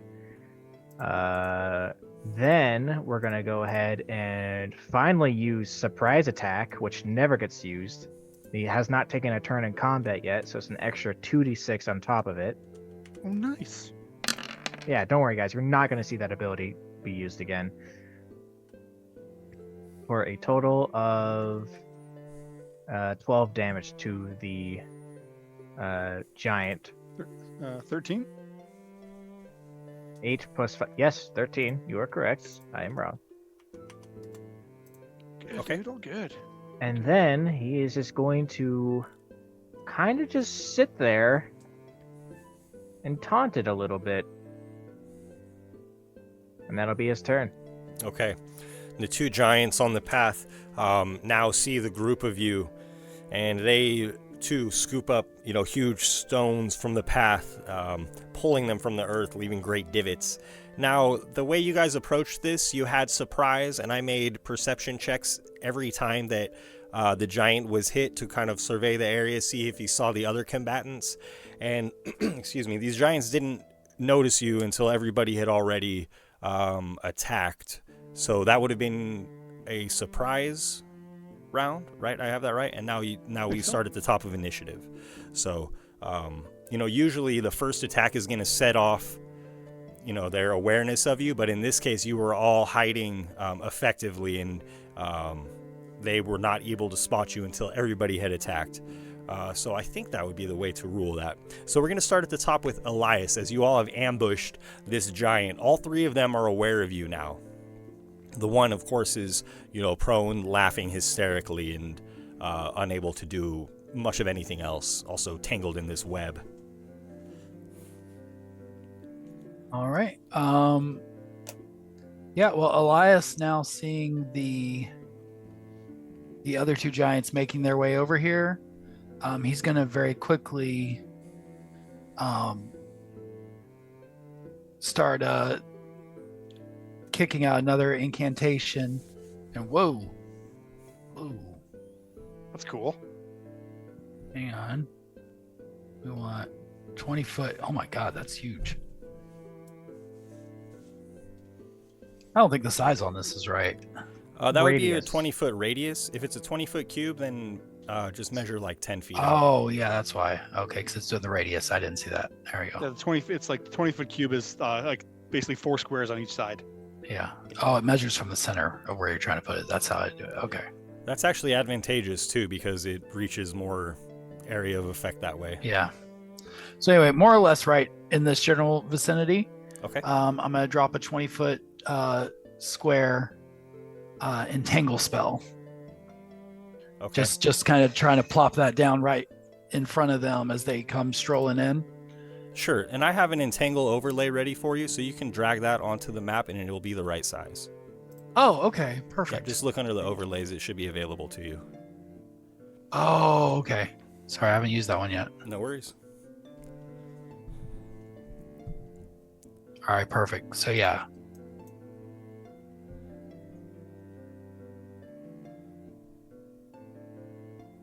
Cool. All right, so I'm going to do that, and then I will...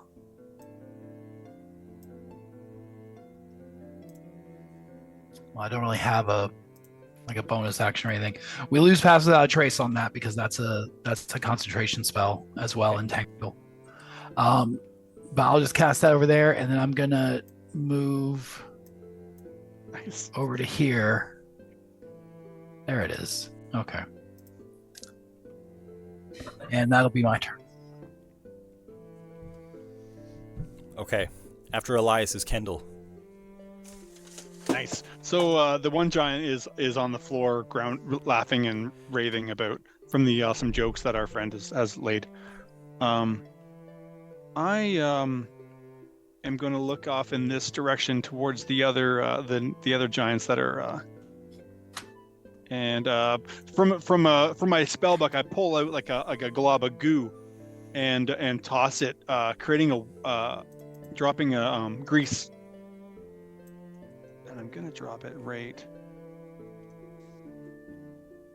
around here. And then, come on, it's not letting me move it. Sorry, man, my wrong tool. Yeah, right in there between the trees. So maybe they kind of won't be able to see that. Just in case they're trying to avoid Elias's entangle spell. And then I'm just gonna move into the trees a little bit more. Okay. And that's all for me. Alrighty. And then make sure to please, when you use your spells, put them up in the yeah, chat sure. as well. Yeah, sure. And after Kendall is No Nox.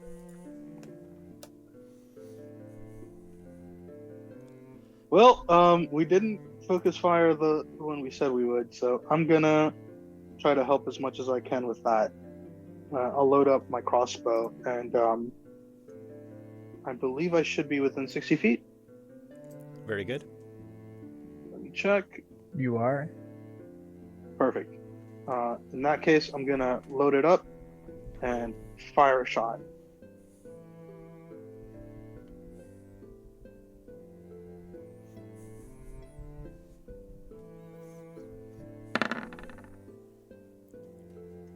Will a 21 hit? Hits. Perfect. He is prone. Yeah, to I'm be sorry. fair. You have to make it a disadvantage. My apologies. Okay. Okay. Let's have another roll, see if it hits. Okay.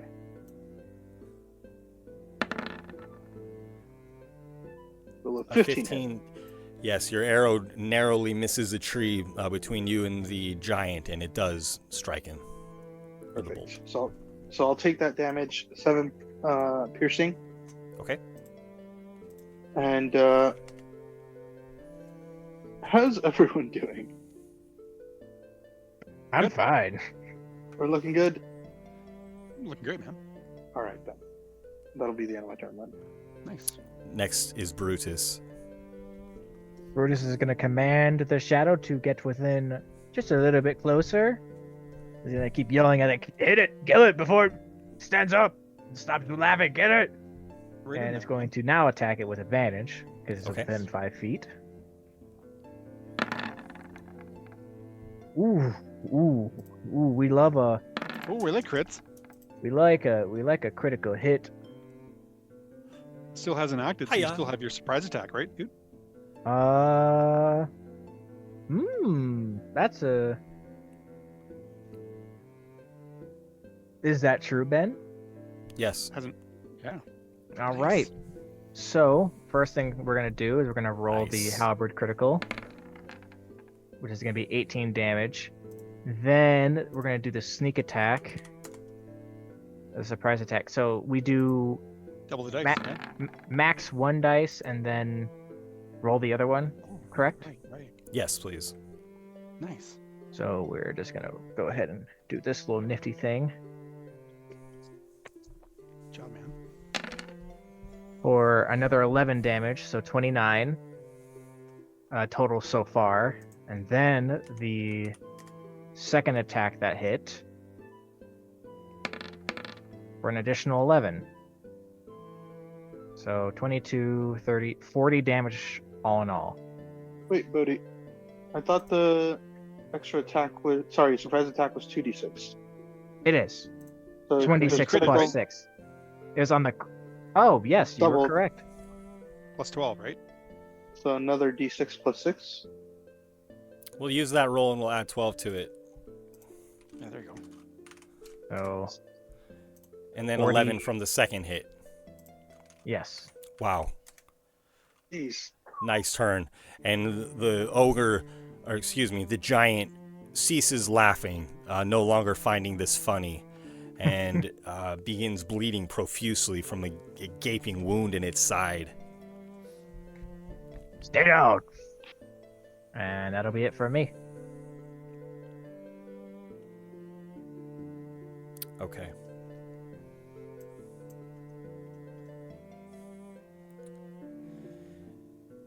And so I'm sorry. Will you put web up in the chat for me, please? Oh, sure, yeah. You haven't had to make a save yet because you haven't taken your turn yet. At the beginning of your turn, you get a dex save. Okay. Is that what you were going to ask? Sorry.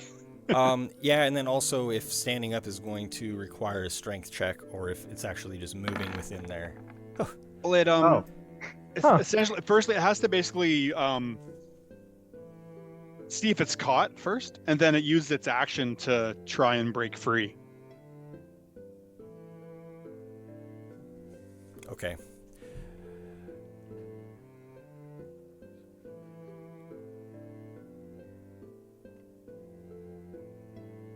And then he's restrained. Mm-hmm. Which I believe is... So the giant struggles to get to its feet. I think it can stand without a strength check. Is my restrained becomes your speed becomes 0, so you can't Yeah. use his speed. I can't use half my speed. Okay, Yeah. thank you. Sorry, we're getting into the semantics here, but we have to. From the ground, this giant hollers, "Over here! Over here!" And, picks a giant branch from the ground and swings it at your shadow. At disadvantage because you're restrained. So a Which 12. he misses. And then Dude, again, nice. comes back the other way as the giant is, stuck there in the webs, struggling to attack. A 10 for the second He also attack. misses. The shadow just starts laughing at him. And, from through the trees, you see the other two hulking giants rushing forward. And...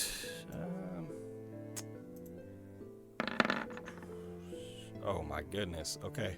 This one is not very bright and rushes over the grease. Yes. Upon the forest floor. Here, I'll bring that back up. Sorry, I'll bring it back up in the chat. I've got it right. There it is. Come on. Oh my god, guys. It's a deck save again, Ben. Thank you. Are we having a plan that's working? And the giant slips and with a tremendous thud falls to the ground, just, I breaking a haven't tree seen in Grease half. work this well ever. Oh man. You haven't played with me as a wizard, dude. I haven't. You're right. This is gold. From the other side here, the giant notices its friend or its accomplice rushing forward, slipping upon magic, and it elects to hurl one of the stones that it has gathered, and it will hurl this stone at Elias. Elias, you'll have +2 to AC as you stand behind this tree. Okay.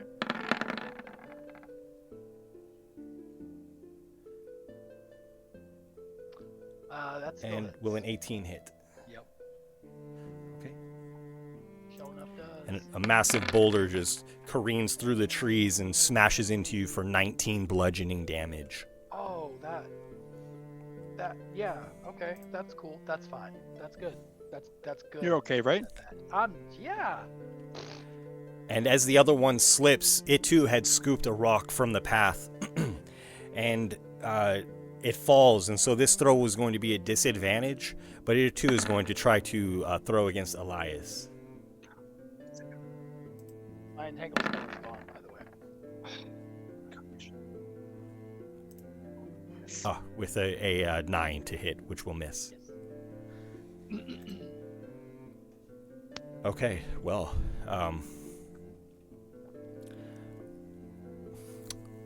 next is Elias. Okay, is crying a free action? Yeah. Oh man, that's scary. Chris, you seem to get a little bit quieter. I'm not sure if it's something you did on your end. Sorry, I switched my headset and the microphone. I don't think it's positioned right. Is that better? Can you hear me better now? It's a little quiet. It's not too bad, but... Hang on.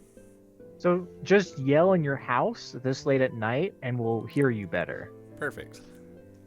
No, you won't. The noise gate will block you out. It'll be all for naught. Okay, I think my I'll fix it in a sec. Sorry. No worries. Um. I'm sorry. It is your... You go ahead, please. Yeah.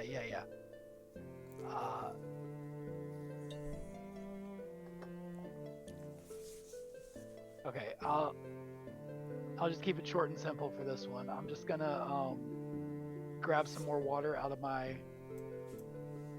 pack, and I'm gonna do an ice knife at the pinned down giant over here. Okay. So.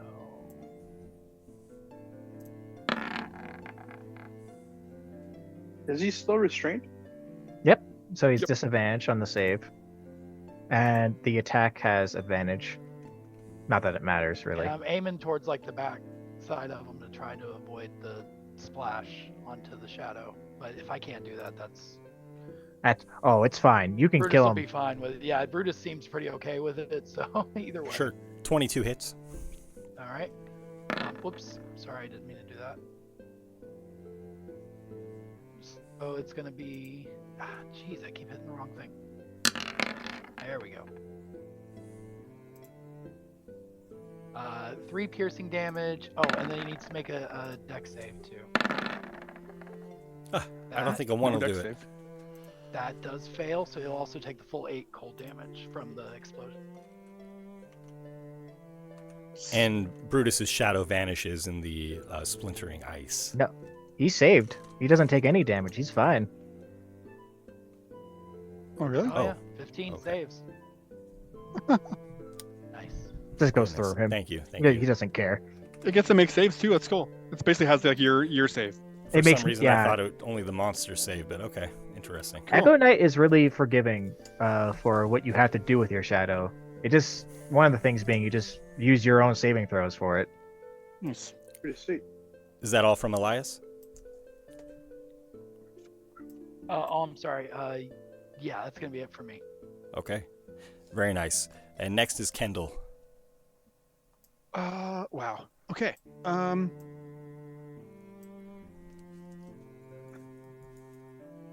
It looks like you guys have this one under control. I'm gonna try and I just need to make sure I'm within range of the one that's in the grease.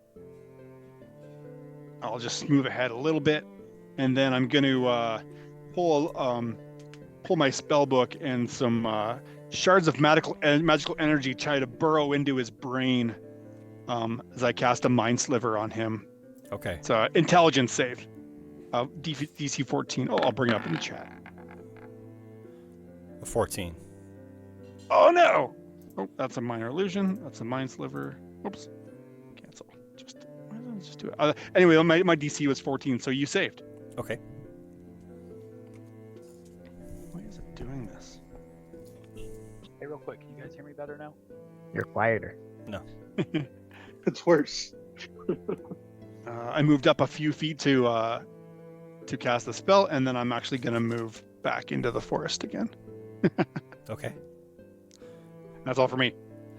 No Nox. Oh buddy, oh buddy, oh buddy. All right. I've got a plan, I think, or at least for me. Brutus. Oh. Lend me your shadow.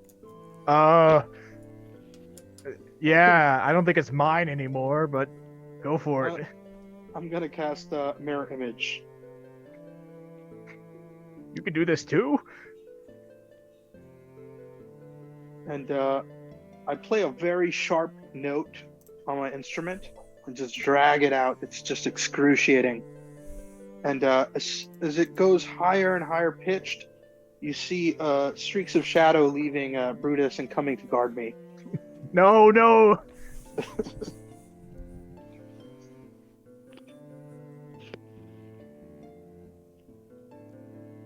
So, I have 3 duplicates. I'm gonna make them in the form of my friend, and they're fluttering around me. I got very scared with that rock attack, and I didn't like that. So, I believe that's my action. My bonus action, I'm gonna use my bardic ability. Sorry. Mantle of Inspiration. So I'll use a bonus action to weave a song of Fey magic that imbues you with vigor and speed. Everyone within 60 feet of me, you can move without provoking attacks of opportunity. You gain 5 temporary hit points. Very good. Thank you. And I'm gonna try to position myself.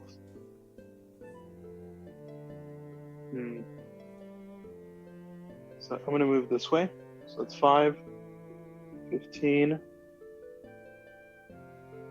20, 25, 30. Over here. And I'm gonna try to at least cause a distraction to hold these guys up while my friends deal with the other one. I'm gonna move using that to stand on this tree right here. And if anybody else would like to move as a result of that spell, you can do so now. I forgot I got an extra 30 feet. So I'm going to move a little bit further away. Okay.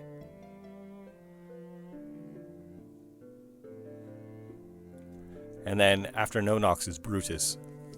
All right. At the end of this turn, the shadow's going to be gone because he's further than 30 feet away from me.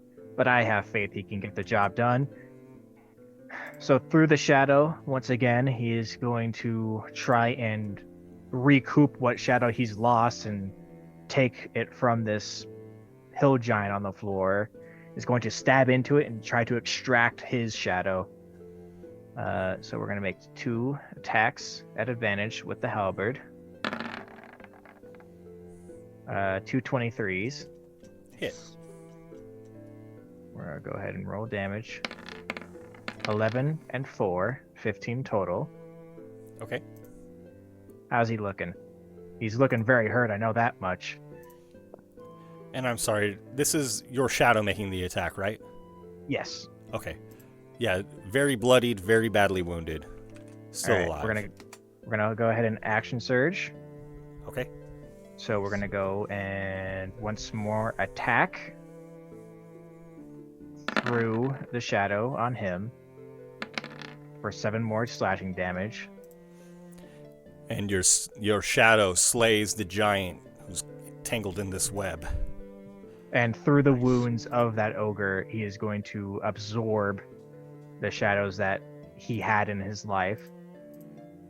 Then, as a bonus action, I'm going to re-summon the shadow to be right up in this ogre's face. I am going to move to be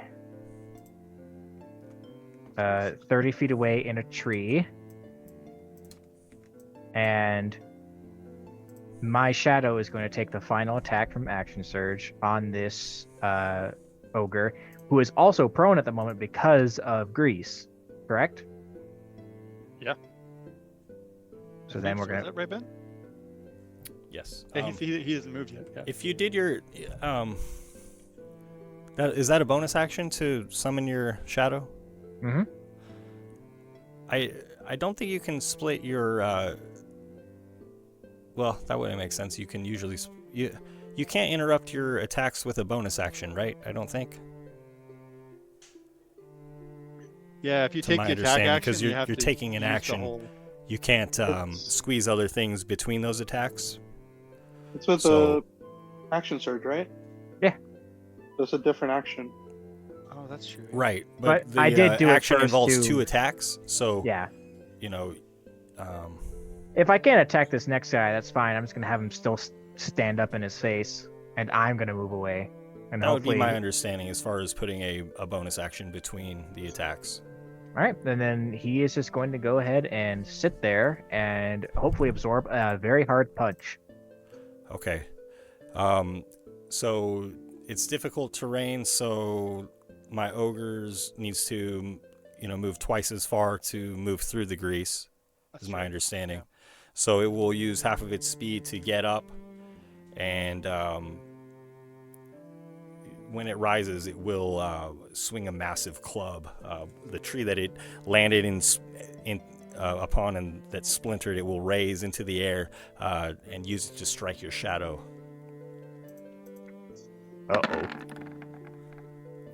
Ow! Miss! I expected him to be gone. Yeah, miss. And it swings again furiously. Also another miss. And recognizing that it's standing upon this slick of grease, the giant's going to step back.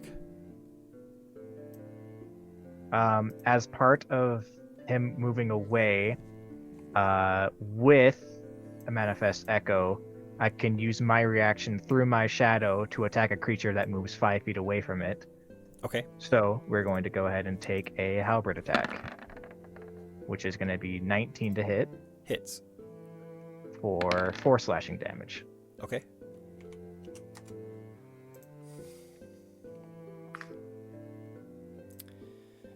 And the other one is having some success in hurling stones, so it does so again, lifting a massive rock from the ground and hurling it at Elias. 11 to hit. Thank goodness that misses, because I don't think I could take another one of those. And at that, the giant yells in giant, "Fall back!" to the goblins, and I believe Kendall can understand that, and the rest of you just hear a giant roaring. Nice. And next is Elias. All right. Elias is going to move up to here and is that close enough?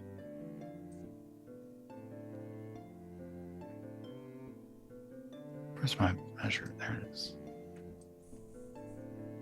Oh, that's the wrong thing. You casting Circle of Death?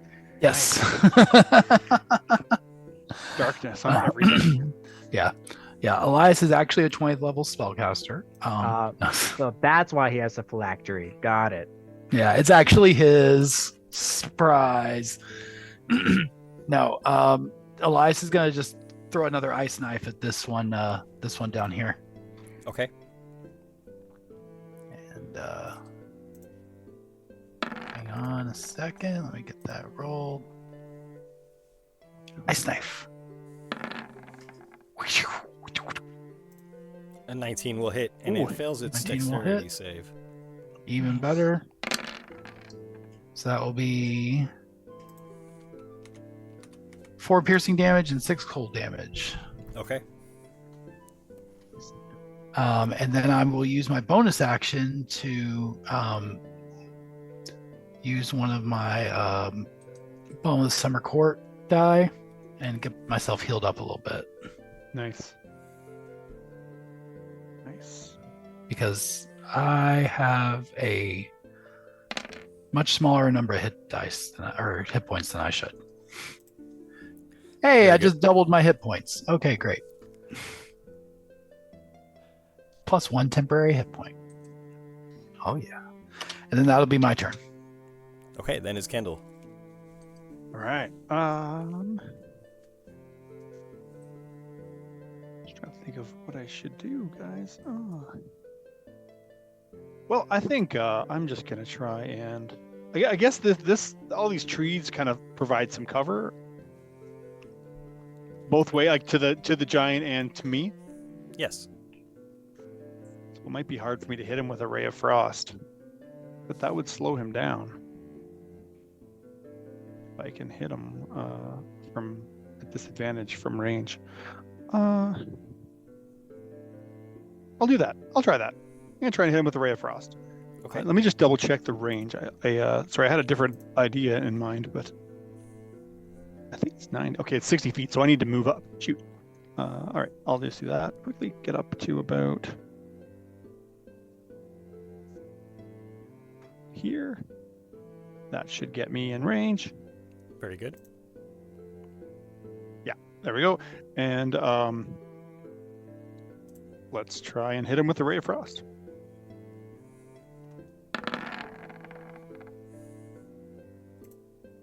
What is 16 to hit? Will hit. Nice. Okay, and that reduces his speed by 10 feet.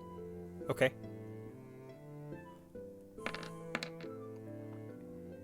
For 3 cold damage. Okay. Will that be all from Kendall? I might just use my reaction to move back a little bit more. Can I still do that, right? Yeah, let's go back here. And that's all for me. After Kendall is no Nox. Ooh, buddy. You know what? I've got one good spell that worked last time, so let's try the same one again. I'm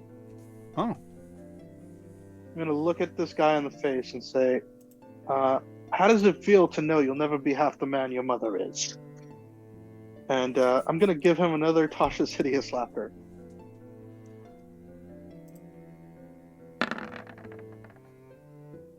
That 12. will fail. And the giant falls to the ground laughing hysterically. Yes. You're done. Is that all from No Knocks? Let's see. Actually, I'm gonna chase down the other one. We're seeing blood now. We killed one. Yeah. One's not enough for me today. What's 2 or 3 more? Yeah. Actually, I'm gonna go this way. Can I go through these trees? Yes. Okay. 3, 4, 5. 6. And I'm just gonna look at the other one and say, "Don't worry, buddy. I've got one for you too." After No Knocks is Brutus. Brutus is going to have his shadow, some shadow that he has some idea of how to command, move 30 feet to get to the side of this giant. Brutus is going to move 30 feet to get to this tree here, and is going to get a little bloodlusty, like, yes, get the giant, kill it, it's on the ground. And the shadow goes a little bit more feral as it just starts to rip into it. Kill it! Hiya! Oh! And with a critical, dealing a smacking total of 27 slashing damage to this thing on the ground. Okay. And that'll be his turn. What were we worried about? We got a Brutus.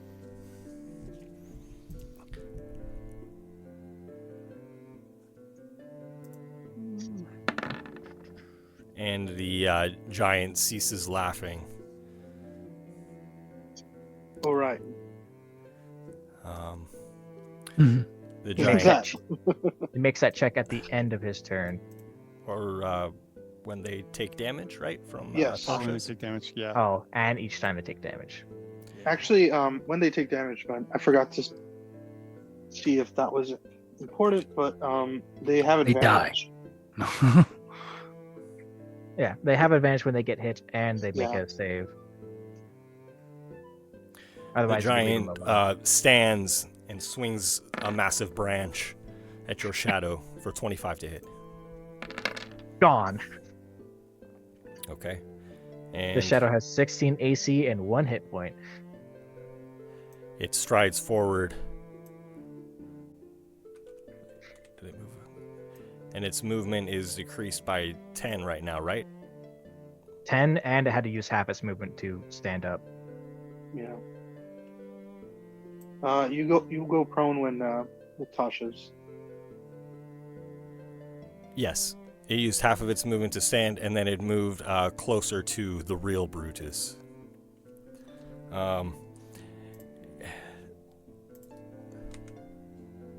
The other giant is content to hurl another stone, seeing Brutus in the trees, and then also seeing 4 no-noxes.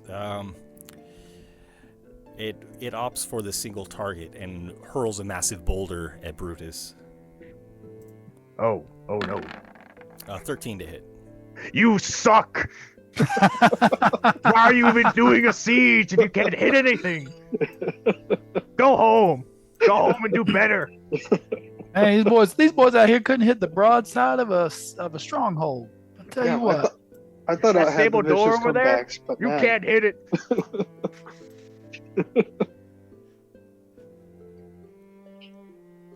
You sure you don't have vicious mockery? Ooh, he popped barred over here. And you see the goblins rushing from the moat towards this battle. And from the other side of the barrier, you see guards, members of the ATK army, stand and take fire at these goblins who are rushing. Next is Elias. Speaking of which, that dwarf hasn't shot yet. No, he's petrified. These dwarves have gone to just simply hiding behind trees and hoping that the giants don't notice them. Cowards. Cowards. Where is it?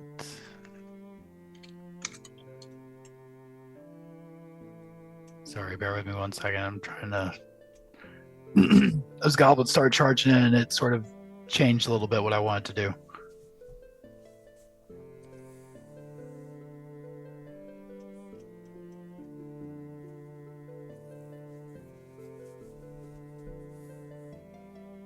Oh, that's not the right one.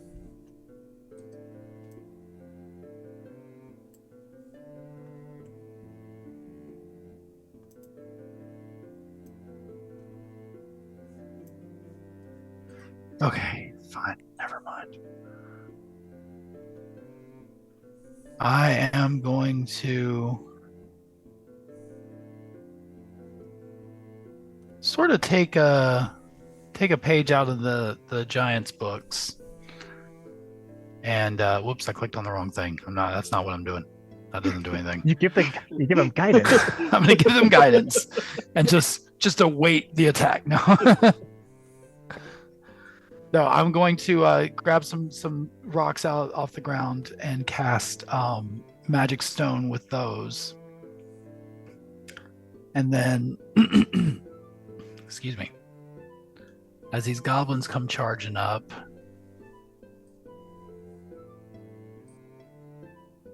fix this thing. There it is. So I can get. Oh yeah, that's perfect. They're 90 feet away. So I'll run up 30 feet and then I can throw it for 60 feet. So.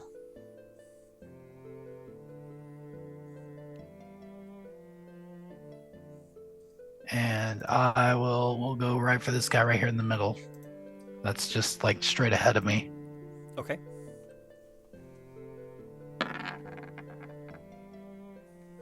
For an 18 to hit. Hits.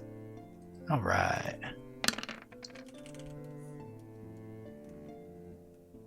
Two points of bludgeoning damage. Dang.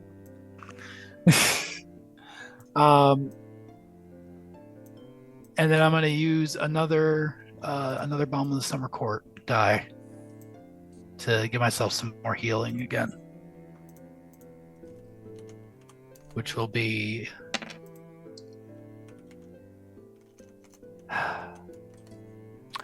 1. Okay. 1. After Elias is Kendall. Right. Okay. So you can see this guy. He's not in range of anyone right now. The hill giant, is he? In range? There's no one threatening him. No. I guess you're close to it, eh? Conceivably, yes. I'm gonna move up a little bit to get him within range, and I'm gonna grease him again. Grease him up. Pulling a glob of goop out of my my spell book and just hurling it at him. Okay. Grease him up.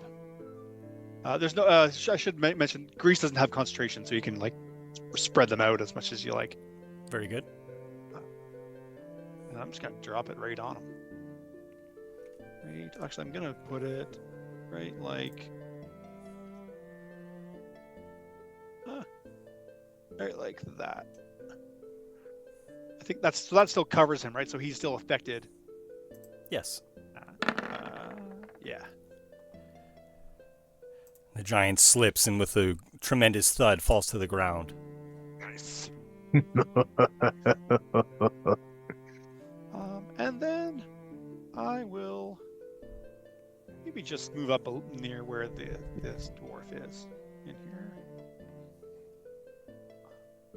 Keeping an eye on Elias, but that'll be my turn. Okay. And then is no knocks. Okay.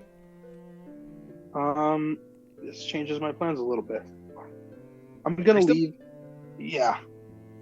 Because he's fallen prone now, so I can't use my range attacks on him. Range attack. I always do that. I script your guys' range attacks. But I think that was a smart choice. I'm gonna go for the other one, and trust my allies to finish this one off. Okay. So.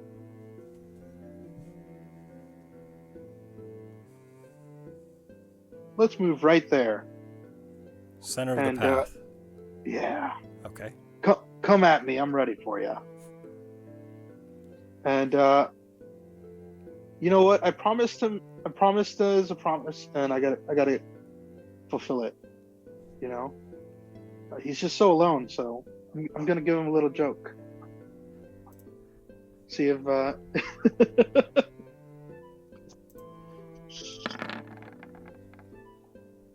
A 9. Ooh, it's not gonna be enough. I tell him, I thought the other one was ugly, but you got him beat by a mile. They're almost too dumb for this, but not quite.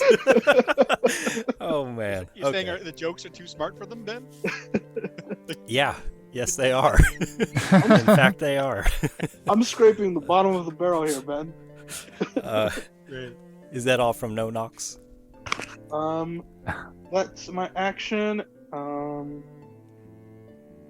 Yeah, I'm staying right here. I'm not letting any of them go away. Okay. After no knocks is Brutus. Brutus is gonna once again summon this shadow right on top of this giant, and the shadow comes out of the black pigment of the blood that he's been bleeding and forms into a way more feral looking version of Brutus in like spiky armor and like loincloths and hides that look like he's been hunting and making pelts of. Is just going to just strike down on this creature. Watch. The 16 hit. A 16 will hit. I'm gonna do 10 damage to him. Nice. And Brutus is going to fade off into this tree over here. And is going to have the shadow just start like pointing at it and like he's gonna get him. Okay. And that'll be Brutus's turn. Okay. The one giant continues laughing, just rolling on the ground from your jokes. The other stands itself upright, and then it's smart enough to realize that this shadow is kind of a shadow, although it is hurting it, and it rushes off, and that will provoke an attack of opportunity if you wish.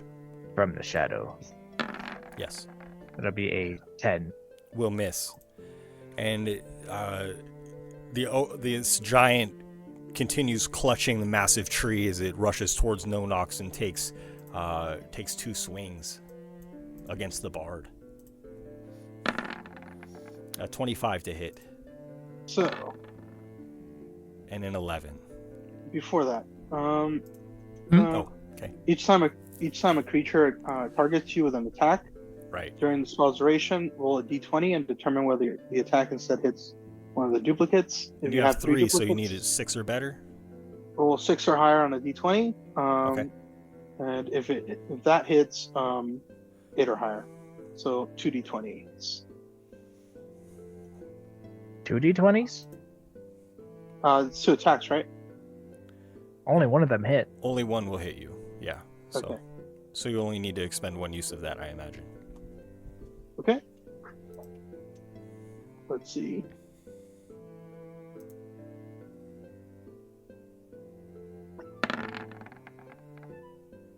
That'll hit me. You have The you have inspiration if you wish it. I don't know if that'll work on this. Inspiration's for any roll. Oh my gosh, he rolled really bad. At least there you go. He did roll really poorly though. Ooh. You take 10 bludgeoning damage from the tree as it smashes into you. Elias is cursing you right now. Ow! And here's the save for the other giant to try to end Tasha's. So I have to make a Constitution save. Oh, okay, thank you. I can wait to use inspiration if I need it, right? Oh yeah. Mm-hmm. Yeah. Okay. You don't have to use it, yeah.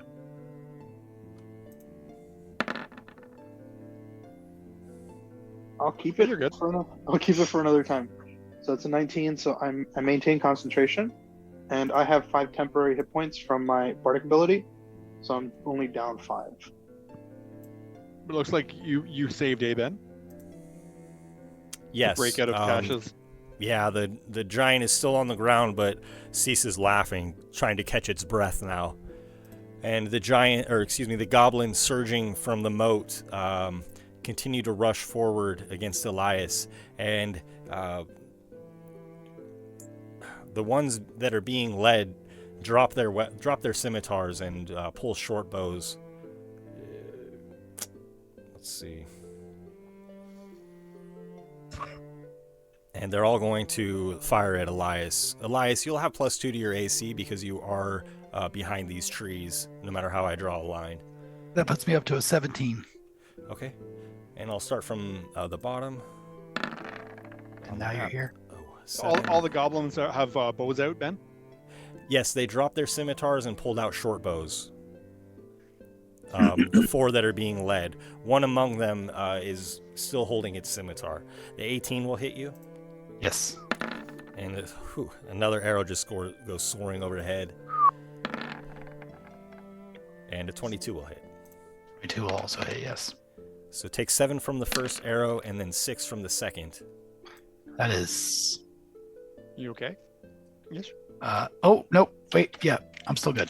I'm still holding on. And you see one of the goblins, as they had directed these arrows at you, it surges forward, scimitar in one hand. I did that math wrong. I am unconscious. Oh, okay. Yes. Is this goblin gonna come and end me now? Oh my goodness. Okay. There's tricks. Well, you have fallen behind a tree. It'd be quite a difficult throw. And he's prone. If he's throwing. Right. That's a hard hit to make. There's a lot of other threats out here. I mean, you know the goblin's motivations and means better than I do, so I trust whatever you say. The goblin is rushing forward, and then as you fall, Elias, it kind of lets out this evil little grin. It pulls a javelin and hurls it over the trees, way into the distance, trying to hit Kendall. All right, bring it. I believe this is at disadvantage because you're so far away there. Oh, that's good. Oh, a 15, negating my crit. 15 will miss. Okay, and the javelin sticks into the tree right by you. It was a rather good throw, but yes, simply too much foliage in the way. Next is Elias. I'm sorry. So Elias's... I'm reset to 0. It'll shift to after the creature that felled you. Or, right. I'm sorry, before the creature that felled you. That gives everybody a chance to, try to get you up or do something for you before you have to make that one death saving throw. And so then, Kendall, it is your turn. It's a mile and a half away from me. Can I see? Haha. Wait, you just wait though. You just wait. Hey, Ben, is it possible for you to give me control of Elias's token? Okay, I will do strange this. request. So Kendall pulls out his spell book and he begins reciting an incantation, and this little portal appears in his spell book, and then it winks out and it appears underneath Elias. and then all of a sudden Elias falls into this little portal, and Elias, you appear right here next to Nonox. As I cast I'm my sorry, vortex. that is Brutus here. That's Brutus. Oh, sorry. Where's Yes. Nonox? Oh, shoot. I don't want to be. No, I'll leave him there still because I don't want him to be next to a giant. Yeah. Okay. But you know what? Actually, sorry. I was thinking I'll just put him right here next to me, right next to this. That's fine. You thought you were misunderstanding the tokens. Yeah, That's I fine. was thinking that was Nonox because I forgot that he was Understood. Yeah, and I'll put him right next to me, and I'll bring up my as I cast a vortex warp. It's one of my new spells. Ah, nice. Boom. Bring it into the chat. Okay, cool. Submit. Yeah, so like this portal kind of appears underneath Elias, and he disappears and then appears like right next to me. Wow, that is clutch.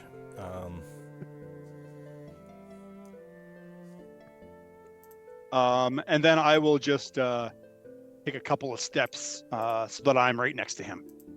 Maybe in the trees though. Okay. By this dwarf, using the dwarf as cover. Squatted down behind him. And after Kendall is Nonox. Ooh, buddy. The dwarf apologizes to you, Kendall. I'm sorry. I don't think I could hit the broadside of a barn. Can I respond? Yeah. Give him my potion. I've got a potion ready here. The dwarf grabs your potion. I'm going to make a Constitution check here, just so he doesn't fumble and drop and break this potion. Okay. Oh, okay. It's a 10. It's a 10 or better. You little prick. If he does, I'm gonna. Oh. The dwarf grabs the you potion. break my potion. Nervous and, little. accidentally drops it onto the roots of the trees at your feet, and the vial bursts open. Oh, what have I done? Nothing yet, but if my friend dies, you're gonna have a problem. After Kendall is Nonox. Oh, buddy. All right. I'm running out of things here. Okay, I have one more first level spell, and I'm gonna use it to cast something different. Let's do Thunderwave. I'm trying to push this guy back towards the shadow. Okay.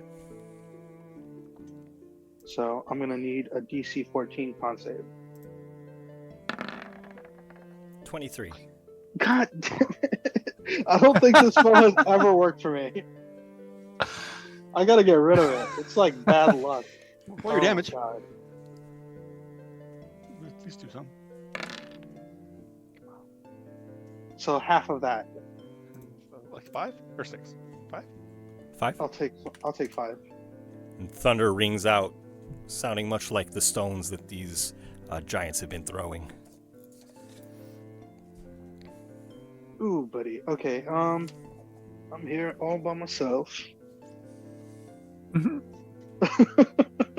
This is bad. All right. I still think I'm the one with the best chance of surviving this, so I'll keep distracting them. But I want to try to place myself going around this guy, so not leaving his range, but closer to the shadow, like right there. Okay, will that be all from Nonox? That'll be the end of my turn. And the dwarves here who are scared, the other dwarf, do you have another one? You bloody idiot. The dwarf asks you, Kendall, if you have another potion at the ready. I don't have another one at the ready. I have one more, but I don't have it ready. Oh. And the dwarf just groans at his cousin's failure. Next is Brutus. Oh. Alright, let's do some math. So, could the dwarf have taken the potion out as part of his turn? Still take a grasp of it, even if it's not ready. Take an action to search it. Use its whole action to search Kendall for the potion. Yeah, and have it at the ready. That's allowed. Yeah, having it at the ready negates the need to use your action to grab it from the other person. Yeah. Okay. All right. Yeah. I've got a question as well, Ben. Okay. No Sorry, notes. I know it's out of turn. I just got a question. Okay. Would inspiration work on death saves? Are these considered still saving throws? I got my bonus action. I'm throwing it at you, my friend. I think I already have one, but okay. You've got another one. Very inspiring. Brutus hears dwarves shouting, "You idiot! Where's the other potion?" and is going to assume the worst. Also seeing some funky magic happening out of the corner of his eye. He's going to look at Nonox and say, I hope you understand. And is going to have his shadow move 30 feet. Is going to use a part of Manifest Echo, his bonus action, to swap places using 15 feet of movement.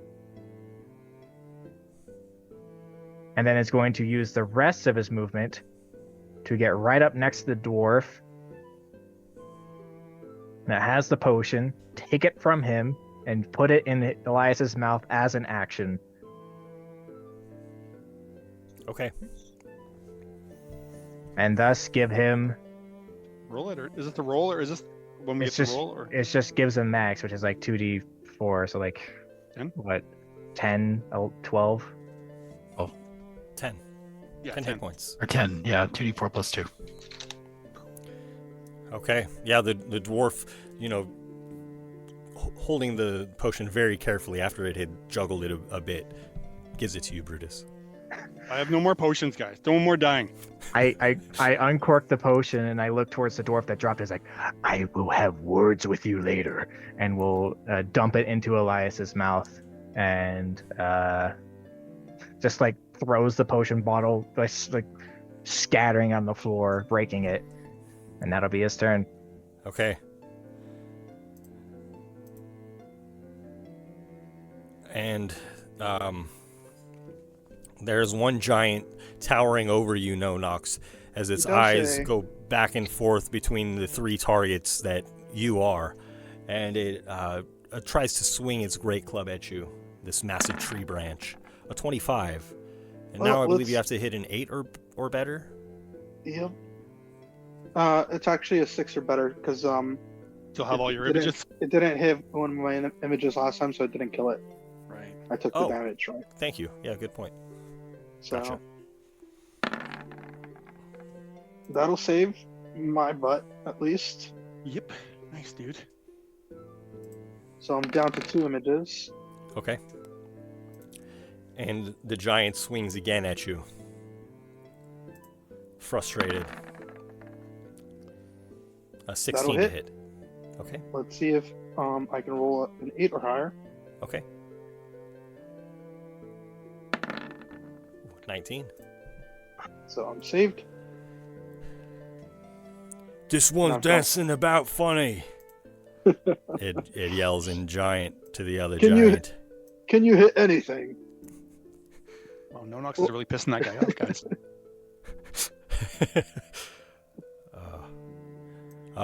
The giant shifts over, making room for its accomplice, who stands and rushes forward.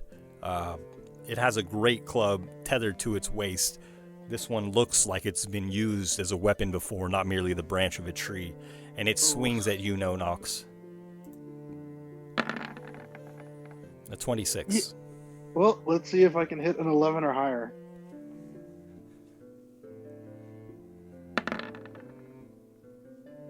That won't do it. Oh, it was on 13, wasn't it? Did anybody see that? Yeah. The gray club smashes into you for 19 damage, 19 bludgeoning damage. Well, I've That got hurts. bittersweet news. I got bittersweet news, guys. You know? Not 19 exactly. 19 will dump me, but I do. You're an I do orc. have- yes. Relentless Oh, yeah. endurance. So I'm dropped to 1 hit point instead. And as you are there on your knees, severely bloodied, you still have one of your your images around you, right? Yes. And the giant is going to try to crush you again with its club once and for all. A 16 to hit. Yep. Let's see. Okay. This is a 12 or better. A 19. That'll do it. And now it is just you, No Nox, standing there, surrounded by these towering giants and their clubs swinging at you. It's not my fault you're ugly. And then Elias would be next. Not. Oh, yes, thank you. Because his initiative is reset to before the goblins. Go ahead, please, Elias. All right. Well, Elias will use half his movement to stand up, and he is going to cast a healing word for himself.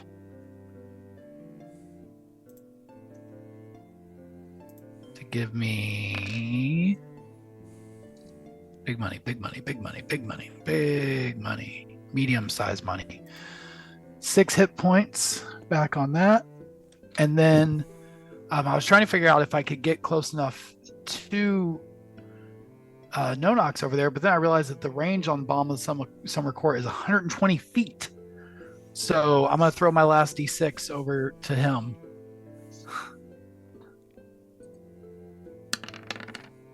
And hopefully I roll better for him than I do for me. I don't. So have 1 hit point. And 1 temporary point. Dude, that's and 1 temporary hit point. That's 3 times the hit points. I'll take it. That's it. Hey. Okay. I was hoping that would be more productive than it was, but here we are. And then I'll go ahead and use my remaining 15 feet of movement to start heading back in this direction. And that'll be the end of my turn. Okay. The goblin's boss directs his goblins to fire 1 at a time at No Nox. Oh, man. That's got to be long range, though, right? Oh, yeah. They're like... Oh, yeah. With short bows? Yeah, okay. It's got to be disadvantage. Where are these guards? Yeah. Seriously, guys. They would have noticed that the rock stopped pelting the sides of their walls, right? Or whatever else they were. You would imagine so.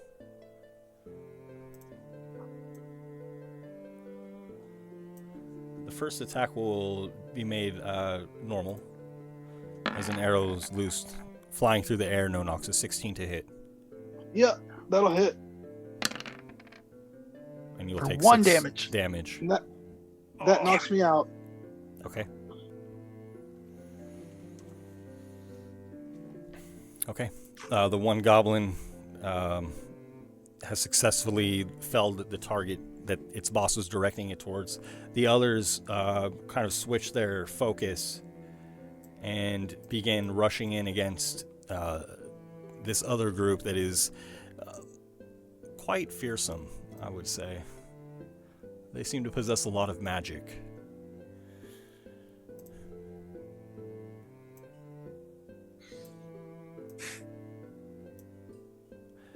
And they see Elias boldly striding forward, and you hear them kind of chattering angrily, greedily, looking forward to the kill. And we'll start from the bottom. This, I'll say they're all through the trees, so you have +2 to your AC. The first attack is a 20. That's for 8 damage. Okay, still standing. And another arrow is loosed for 10 to hit. That one misses. And the third arrow comes flying in. Another 10. Also misses.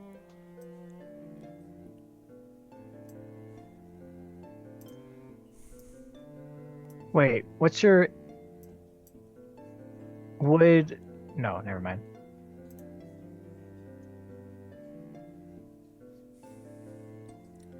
Sorry guys, I got like 5 pages open right now. This goblin boss, heaves a javelin at you, Elias.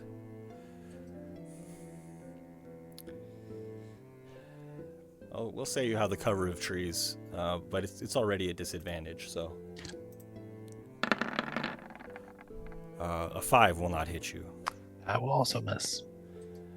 And you hear shouting from beyond the moat, and you see several soldiers jump over the barricade into the moat. They begin slogging forward, trying to chase down the goblins. About time, guys. Jeez. I'm gonna take fucking the healer feat after this. Damn, gonna become a combat medic. Everybody's getting proficiency in healer's kit. I swear to God. Yeah. Next campaign's gonna be an oops all clerics. And next is Kendall. All right, I don't like this this firing stuff, guys. Again, Kendall opens up his book, and he pulls up like a, I don't know, it's like a mist right out of the book, and he tosses it in the direction of where these goblins, forming a cloud of fog in basically between them and us. Okay. Let me bring it up on our chat. Level 1. It's a 20-foot radius sphere. And then I'll drag it in.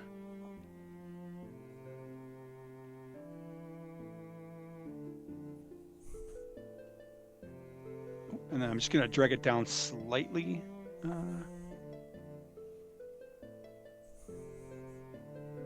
Right about there. Actually, just a bit more forward. There we go.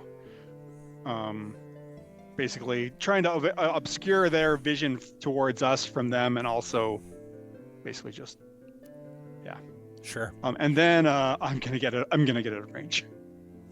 Okay. I'm no good to you guys lying on the ground. And I'll yell at the dwarves, "Get your pansy asses in gear and help us." The dwarves look at the giants who have just felled no-knocks. Seeing that they have cover from the archers, they fall back with you, Kendall.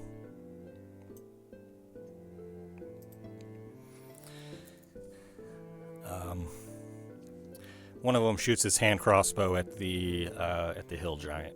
Light crossbow. Light crossbow. Thank you. I actually have that in my character sheet, so I can see the range of it. The bolt soars over the giant. 80-20. There's many trees in the way, so... Yeah. Oh, so it would only have... I'm sorry, that would only affect its AC, so... Yeah, he's within range. He's not a very good shot. Yeah. And next is Brutus. Monox is on the floor unconscious in front of these two giants. Getting tired of this. And Brutus is going to move 30 feet directly downward. He is going to create a shadow 15 feet away, which is the max range you can create a shadow, on top of No-Nox. He is going to grapple him, and grappling, if you're incapacitated, happens automatically, and it takes half your movement to move. So he's going to then move 15 feet up through the trees, bringing No-Nox with him. This is the point where he would have an attack made against him if the giant wishes so. If he hits and destroys a shadow, my plan shot, which he does not, which means that No-Nox is then pulled to the square to the right of me, bringing me within 5 feet of Brutus, who is then going to try and make a check to try and help stabilize No-Nox. I don't have proficiency in medicine. I'm going to do what I can. I've been in many fights before, and I probably had to do some quick field medicine to try and help somebody out. I can get him. And since No Nox is being pulled away, he does not accrue opportunity attacks because he's not being moved by his own movement.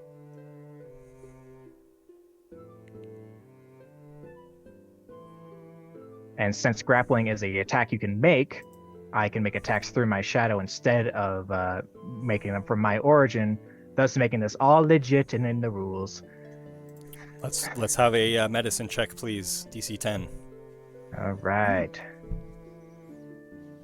Please be with me, Dice God.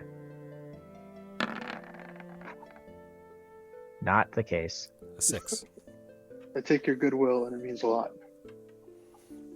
I got him this far. And with that, I've moved fully. My shadow has moved fully. That's everything I can do. Okay, and next is No Nox, and you'll need to make a death saving throw to live. If you fail, then you will be slain. Hang on, isn't he supposed? Because I haven't gone since he fell. Yes, they're both in the same turn order. So what happened? So I had the giants go, and then so after the giants fell No Nox, then No Nox's The giants didn't fall No Nox. A goblin did. A goblin he came back up to 1. The goblins took him down. Thank you. Yeah, great. Thank you. Good call. Good call, guys. Nice. Okay, so next are the giants. And they kill No Nox. They finished the job. I shouldn't have said so many jokes. This is what happens.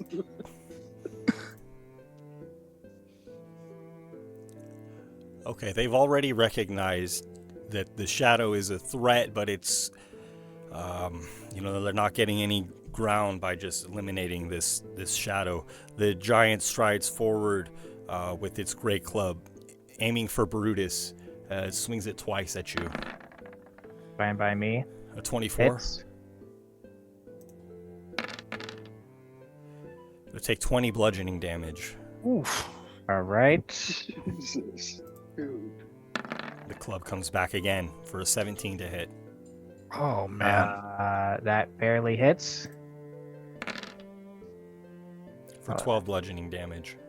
Hold on. Minus 12, you said? Yes. All right, I'm at 7 hit points. I'm not dead yet. Oh my god. The other giant begins to stride forward and sees the magical grease upon the ground. And stops and raises a massive rock from the earth and hurls it at Brutus. Wait, I have an AC bonus because I'm in the trees, correct? +2. Then that 17 would not have hit me. Okay. Nice. Very good. So then I get that 12 health back, thankfully. Which you're going to need for the 22 rock. The rock will indeed hit. Yeah. And it just busts through the tree in front of you, smashing it, and deals 21 bludgeoning damage to Brutus. I am at 0, unconscious. Oh, Jesus Christ. You don't have a relentless endurance feat. No, I wish I did. That seems pretty cool. And next is Elias.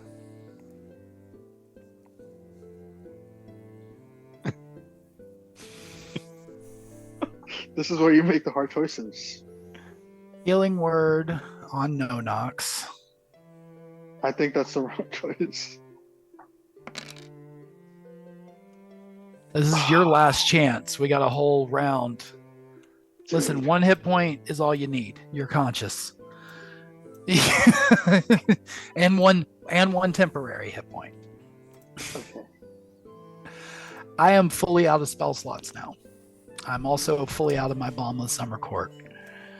I am going to use my action to wild shape into a giant wolf spider. Yeah, you are. Because that's the best thing I can find at a CR 1/4.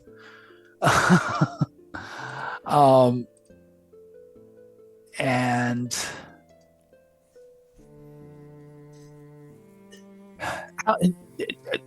Are either of these giants like bloodied? Have we? They do not seem to be bloodied. No. We killed the first one because We got cocky. It didn't fight back at all and was on the floor in webs.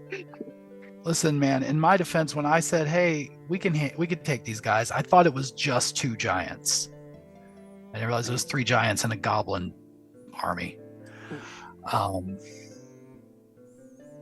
Okay, well, I'm gonna shift into a giant wolf spider, and I'm gonna pull that out here in a second. But I'm basically just gonna move him. I can't get to anything, and that's my action and bonus action anyway. So I'll move him down there and pull it out. But that's gonna be the end of my turn. Okay. Let me find it. Yeah, what are these soldiers doing?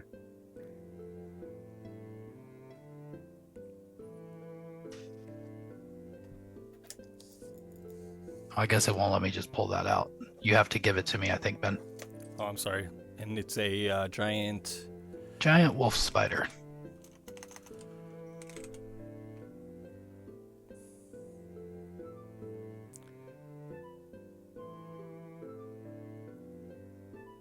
Huh, I don't, it's not coming up with one for me. I have a giant spider. Oh, it came up. I searched wolf spider and it came up. Oh, is it? Let's see. Yep, there it is. Giant wolf spider. I don't know why it didn't come up when you said giant. It's not coming up on my end. Let's see. Oh, I'm sorry. I knew. Let's see. It's in the basic monster manual. Yeah, I'm sorry. I was in the wrong part of the journal or whatnot. You're good.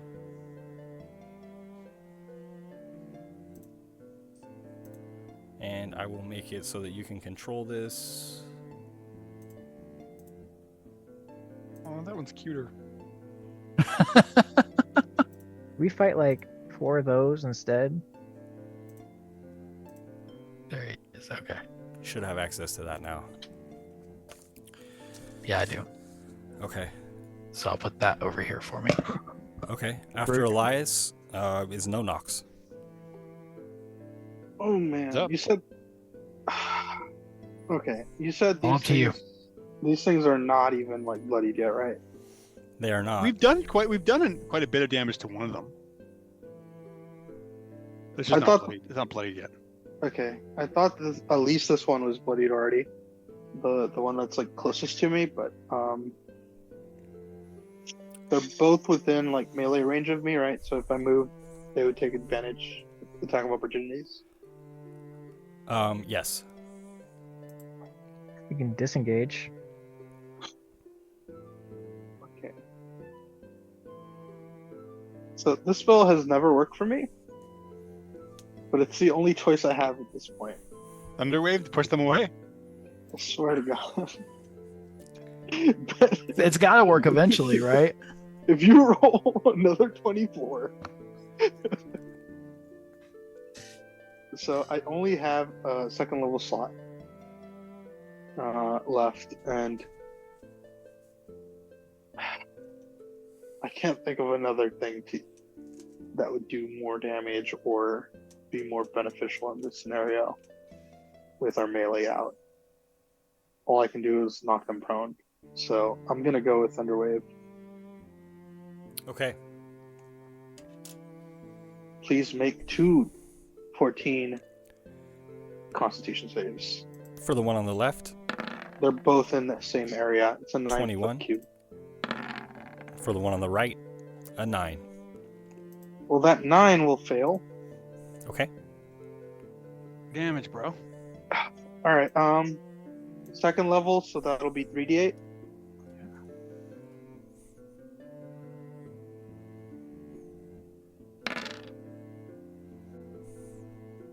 11 and 5.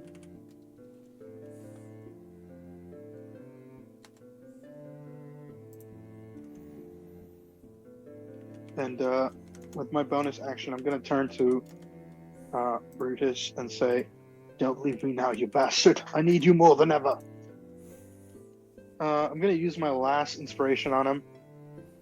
So that's another bardic inspiration. You have a d6 on your death save if you need it. I probably will.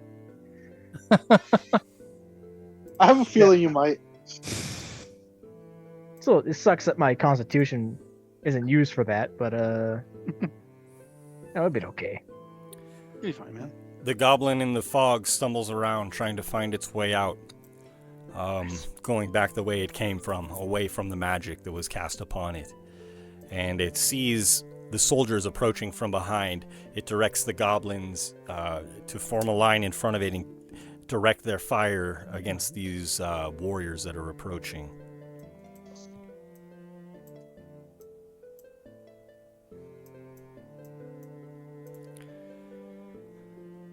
And so I'm going to make some attack rolls. If they hit, then it's going to take down a warrior. Yeah. No, I'll roll damage as well. Top misses. Next down, 16 will hit. Next down, a 20 will hit. Okay, so I'm gonna have 2 hits fell a soldier rather than roll damage. One of the soldiers is pinned to a tree by an arrow and cries out. And another soldier that it was rushing in crouches behind a tree and looses an arrow against the goblin. The arrow misses. It just sticks into a tree no more than 10 feet ahead of it. Another one is rushing up through the clearing and tries to fire at one of the goblins as well.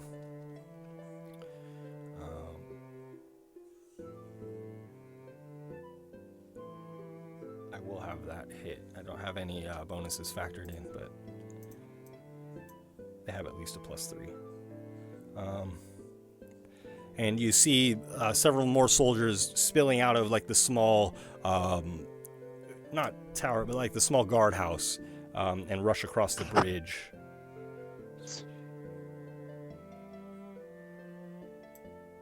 And from where they are, they too will use their bows and arrows, shooting at the goblins. One will hit the bottommost goblin, then another miss. Another miss. And the 4th arrow will hit, and it drops one of these goblins. But if they can keep the goblins busy, we might stand a chance. Next is Kendall. Oh man. Okay. So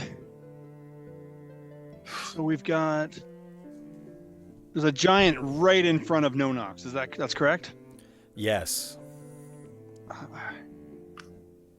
Well, it's been helping at least a little bit, guys. So again, I'm gonna open. I pour open my book and I pull some more of this more goo out of my book, and I'm gonna drop another grease right on top of this one that's right there, right on top of the one in front of Nonox. So that's gonna be another. Where is it? There's the spell. Bring it up. And then, This battlefield is such a mess. hey, this is great. I love it. There's remnants of Kendall's spells all over the place. A 9 and the giant I love falls. it. Yeah. Boom. Love that for him. Thanks, man. And then I'm just gonna back away a little bit into these trees. The dwarves follow you, Kendall. Oh man! We should get out of here. Go No, around. fire those! We can make Try it. not to swear. We Fire can at the make giants. it. Shoot them. Oh. The one fires apprehensively. The shot is no good. After the dwarfs, it's Brutus. Fun death save time. Here we go. With inspiration. Bardic inspiration. Yes. 15. I'm not gonna use it. Hey, okay. All right. That means he pops up, right? Yeah, Brutus has his turn. He becomes conscious. Full hit points. And inspiration, if you need it. Wakes up on the floor. Where are you? Anyway, I can't even see where you are. There's a humongous spider right by you, There he Brutus. is. Brutus doesn't care. He's getting out of here. Brutus is going to stand up half his movement. Is going to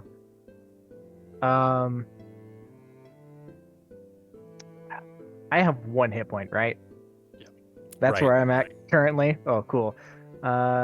He's going to bonus action, second wind. Nice, dude. Nice.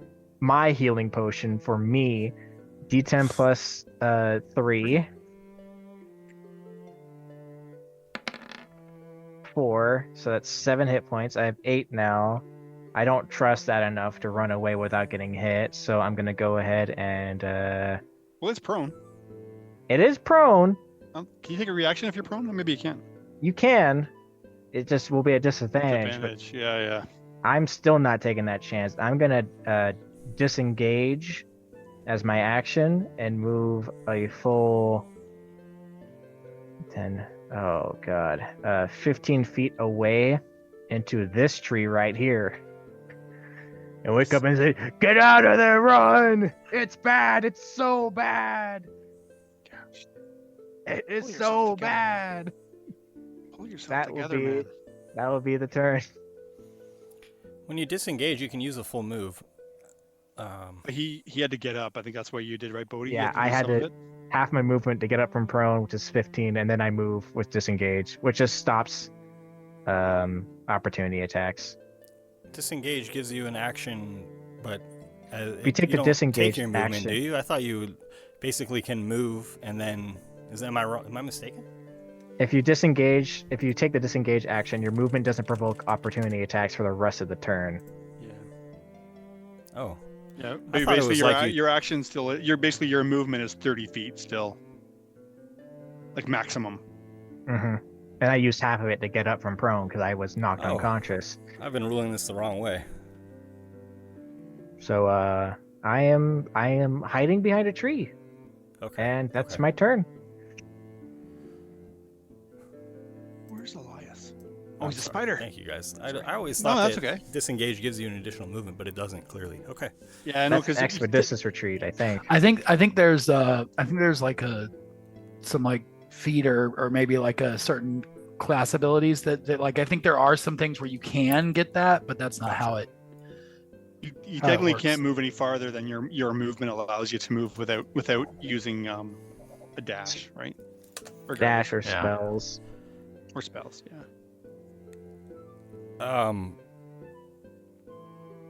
It's the Giants' turn, and No Nox is still there, right?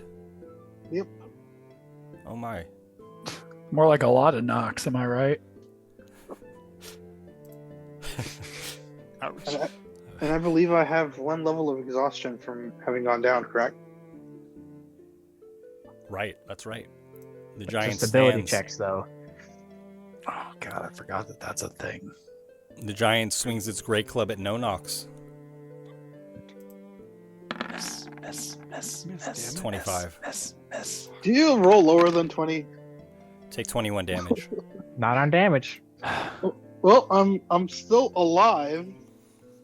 You're- I'm at 0, but at least I'm still alive. But doesn't doesn't your orc thing kick in? Not anymore. It's once per long rest. Oh, is it? Yeah. I guess that would be really broken if it wasn't. The Giant steps over your fallen body, seeing this spider that is, moved to, come to your aid, come to your side, and it swings its great club at the spider. A 16. I think that hits. I don't remember what my spider AC is. Oh shit, yeah. Yeah, that hits. Take 20 damage. I think that will revert you to Elias form. That reverts me to unconscious Elias form. That's enough to take out the spider and me. Spider had 11 hit points and I had 8.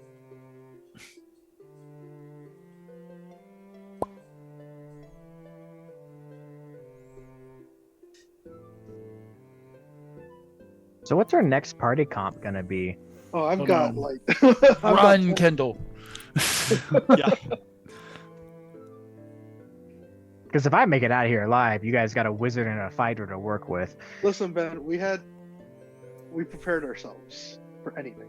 Listen, I think y'all need to get that out of here. I'm being real, but I'm Giant running. Rushes up, avoiding the grease, reaches over, and picks up No Nox. he's gonna hit me with you. Take us both out at the same time. Smart. Wait, let me make sure he's avoiding this properly. 10, 15. Yes, he does grab you, No Nox. You'll be grappled while unconscious by this giant. Orc. After the giants is... Elias is going to switch to before the giants. And... so does No Nox. The goblins and soldiers continue their skirmish. Never even got to attack as a spider. I'll attack for the goblins first. They loose their arrows at the soldiers. Oh man, Okay. it's really bloody good. 2 hits will fell one of these soldiers. And the remaining soldier waits for his allies to rush to his side. They move forward. There are a couple of trees behind him, but they too loose arrows at the goblins as these archers do battle. So these are going to be 5 rolls, starting with targeting the lower goblin and moving its way up.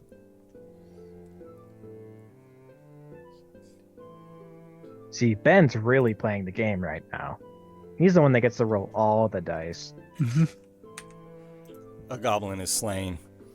And after the soldiers is Kendall. Holy crap. All right. You got anything in that tank of yours? Got any funny words, Magic Man? Wizard. Let's go. They're done dwarves. for.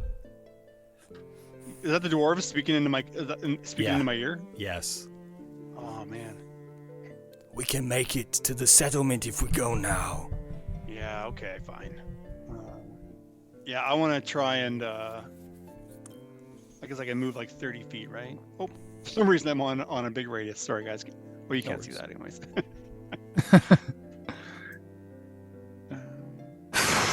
I can move in radius form.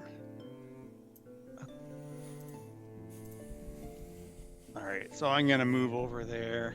Oh man, I really don't want to die. I can make it to here, and then.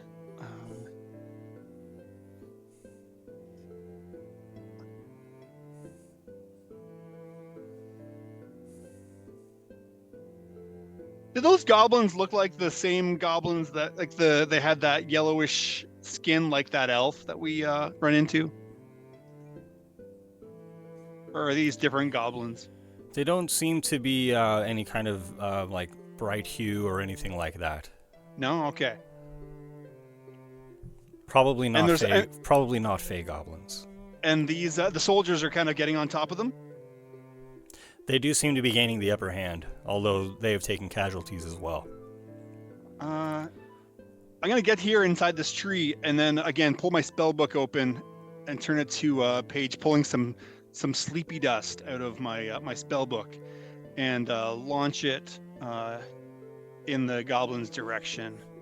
Do you need to remove the fog cloud in order to see them? Oh shoot! I won't be able to see them, right? I can't see them. Okay, no problem. Yeah, I won't do that. You're right. I can't see them. I really don't want to piss off this giant. Do I? Is Brutus still alive? Yeah, I'm alive. I'm running. Okay. You're running too? Okay. Okay, I'm gonna shoot this hill giant then, Ben, the one right here with my Ray of Frost. Okay. With the intent of trying to slow it down because it lowers its speed by 10. Okay. So let's try that.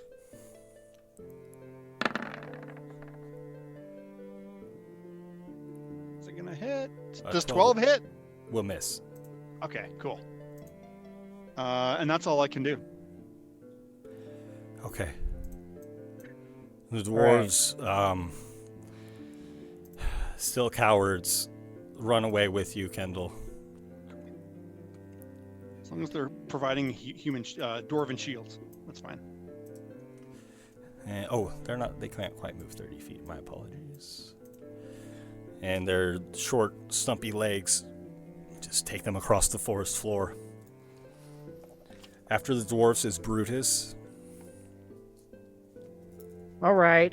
Brutus, you see No-Nox grabbed by a giant, and Elias lying unconscious on the ground, 15 feet from you.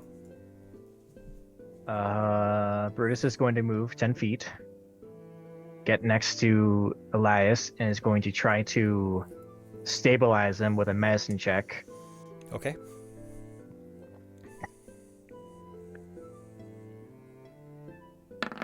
$17. Very good. And after doing that, is going to bonus action summon the shadow to be right in between these two guys. Okay. Then Brutus himself is going to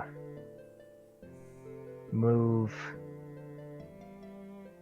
higher up into these trees here and is going to sit and stay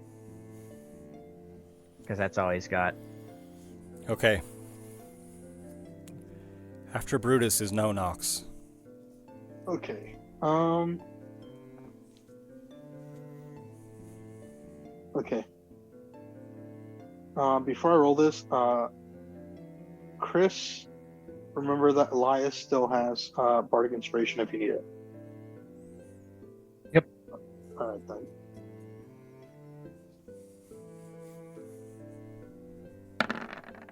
Oh.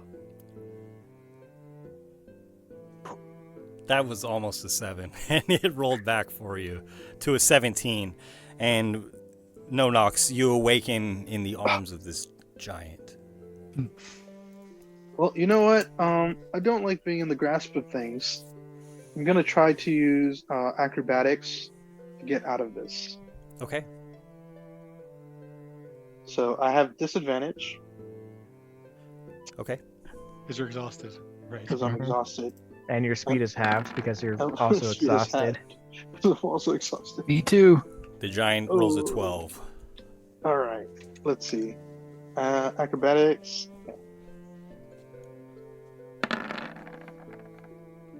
Second roll's good. Oh. 11. I'm gonna use inspiration because when else am I gonna use it? You know. For a death save, maybe. It's coming, dude. It's in my. I'm in its grasp.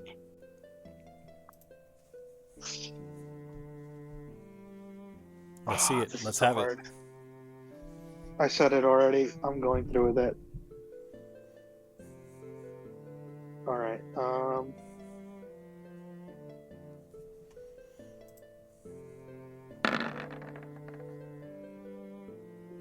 An 18. Very good. Beats the 12.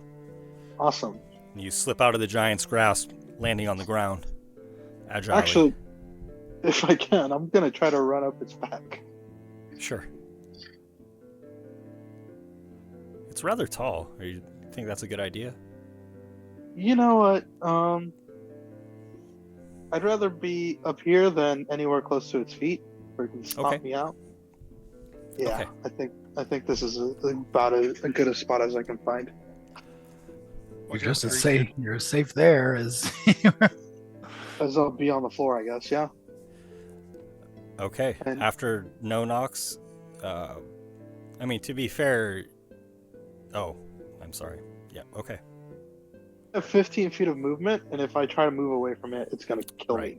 Gotcha. The boughs of the tree are, right near you as the goblin, is trying to spin and grab you. You could try to leap onto one of the high branches of the tree or stay on the giant as you wish. Ooh. You know what? I'll take my chances with the branch. Okay. Do I have to make a check? Yeah, because the giant is trying to, wrestle you off of it. So make a dexterity check, please. Okay, straight dexterity. Yes. So, disadvantage. Okay. Oh.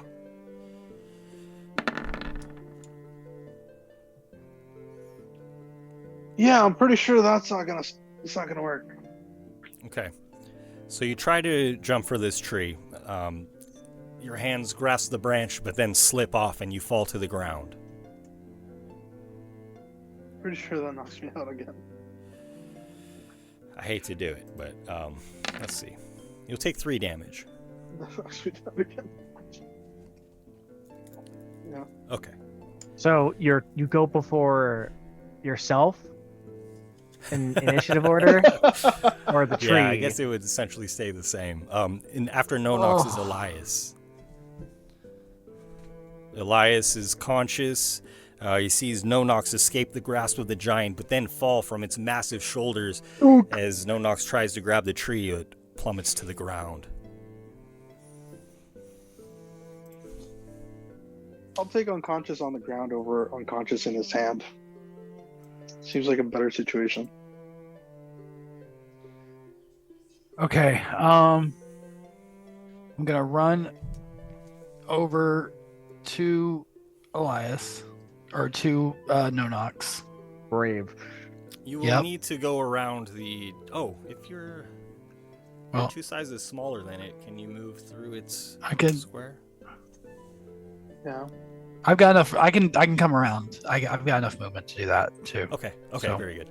Oh wait, no, I don't, because my movement's halved, so I don't have that much space. I don't even know if I can get there from. I can get there if I can cut straight across him. It wouldn't be a good idea. You would know that. Yeah. Because even if you got to me and somehow saved me. Yeah, because even still, I think it was over here anyway. Okay, so here's. Yeah.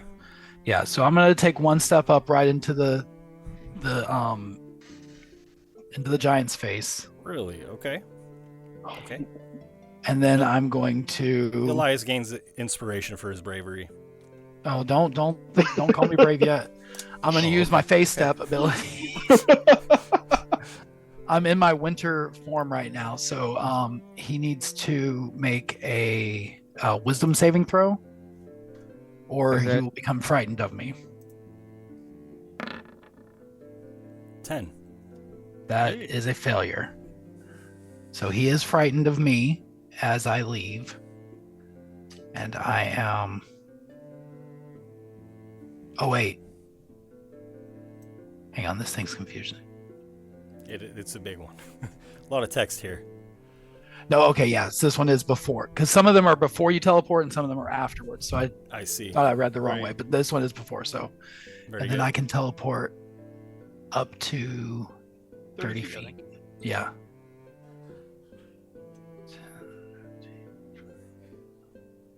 So I'm gonna teleport up to here, and that will be my turn. But he is frightened of me for the turn. Nice. Okay. Well done. You know what? Since I wasn't able to since I do still have an action, I'll go ahead and fling a magic stone at him too.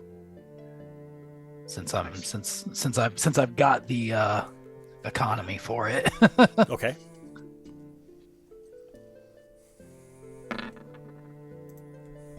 $16 hits. 16. Okay. For 2 points of bludgeon damage.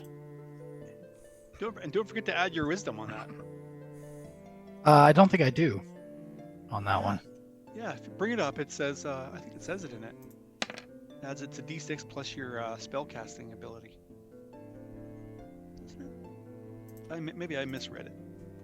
Oh, it is plus my spellcasting. Damn, I haven't been adding anything to it this whole time. You know how many of those stones I've thrown? Yeah. A lot. Sorry I didn't catch that. Like plus, all right, plus 3. so then that's Every actually time. a 6 plus 4. Plus 4. I got plus 4 wisdom, yeah. Yeah. Let me update that on my thing here. There you go. And the giant is bloodied as the rock gets him right in the eyeball, just smashing his orbital socket. He's bloodied and frightened. He's bloody frightened, is what he is. What it is. All right. Yeah, that's my turn. Okay, and now the giants. Me? I don't remember Sorry, who. my, I don't remember my who knocked me initiative out. order is a mess. I Did I skip you, Brutus? I thought you used genuinely everything don't He hasn't gone remember. in a while. to run away. I'm mistaken. You should. I think you should have gone just before No Nox and Elias, unless I skipped you. I'm not sure though. I don't remember either. Because I thought you have your medicine check, and then was No Nox. Yeah, so you use your medicine check to stabilize No Nox, and so that would have been right before him. It looks like as I scroll up to see Brutus, No Nox, and then Elias. So yeah, it does come to the giants here. Okay. The one who's bloodied and frightened.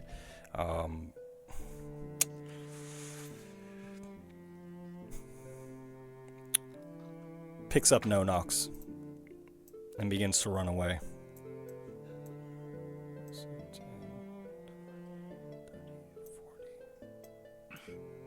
The shadow's gonna swipe at him. Okay, go ahead, please.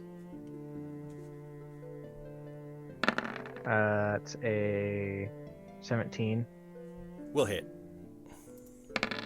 or just 5.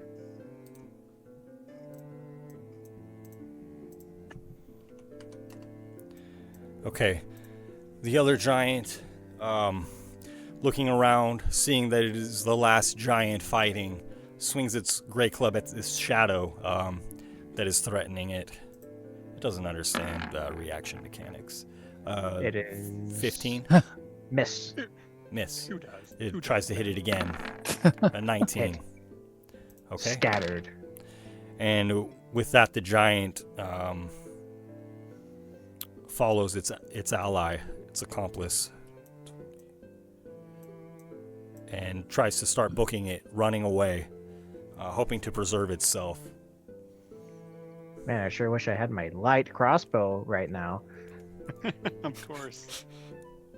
These dwarves are the God knows worst. you'd use it better than the freaking dwarfs.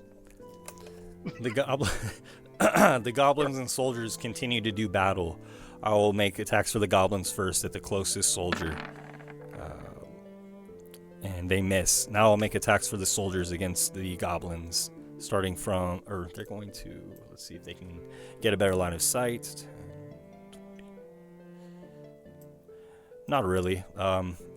So I'm going to have them attack against the goblins. Starting from the bottom, and now we hear.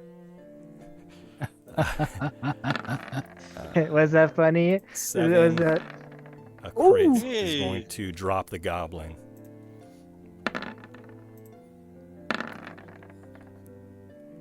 And another hit against this other goblin. Nice. And it is felled also. I believe it had suffered a hit, only one. And the goblin boss looks around, seeing that it is alone, and begins to sprint north and away. It is going to be moving off of the map northward, and I'm just going to put in its boxes how many feet off the map it is. Right now, 15 feet, 3 squares. The soldiers let out a huge whoop as the goblins have been dispatched. Next is Kendall. All right, from where Kendall is positioned, I can see the giant holding No Nox. Is that correct? Yes. Pretty much. Yes. I'm gonna try and hit him with a Ray of Frost again. Okay. And that should at least trying to slow it down a little bit. Sure. Good idea. Ray of Frost is so good for that. If I can hit, can I hit? 24 hits. 24 hits. Okay. 4. 3 cold damage, but its remove is reduced by 10 feet. Okay. And the blood that's coming out of its eye just freezes in place. Nice. That's a good image. And I'm going to move up a little bit. Right about here in the forest. And the dwarves see the magical fog and the magical web and seek to avoid them, but... Oh, the web will have gone. Sorry, it was a concentration. Oh, I'm sorry. Thank you. No, that's okay. I meant to mention that to you. It wasn't in our immediate we worries. We weren't interacting with it, yeah, so it didn't feel like it was not necessary. But yeah, it would have gone away a while ago. Very good. Thank you. Sorry if that would have messed up your movement or anything. I never thought of that. No problem. And the dwarves continue booking it, avoiding the magical fog and the fallen giant as they try to escape. Next is Brutus, as the bloodied giant makes off with your very good friend Nonox. Nonox! Brutus is going to move 30 feet. He's going to move into this tree here. He's going to bonus action summon his shadow. He's going to summon it 15 feet away, his max range, next to this tree. He's going to command the shadow to move 15 feet to get within range of this giant, and is going to swipe at it with an attack. He's going to make a melee attack against him. It's a 12. I'm going to add a Bardic Inspiration to that. Okay. Yes. One Nonox gave me. For a 13. Will hit. Oh no, wait, right, nice. Nice. And 4 slashing damage. Just inspired enough. And you kind of dig into the heel of this giant, and he grunts a bit. And yeah, he is going to... He's moved 15. He's going to go 20, 25. Or wait, no. He's going... I need to see how far away he's going to be from me. He will stay there. Okay. And that will be Brutus's turn. And it's just the one attack because it's through the shadow. Is that right? I have a class ability that lets me use it. You do attacks, but I'm out of uses of it because it's up to my con modifier. Okay, or else very I would good. have done more. Thank you. Okay.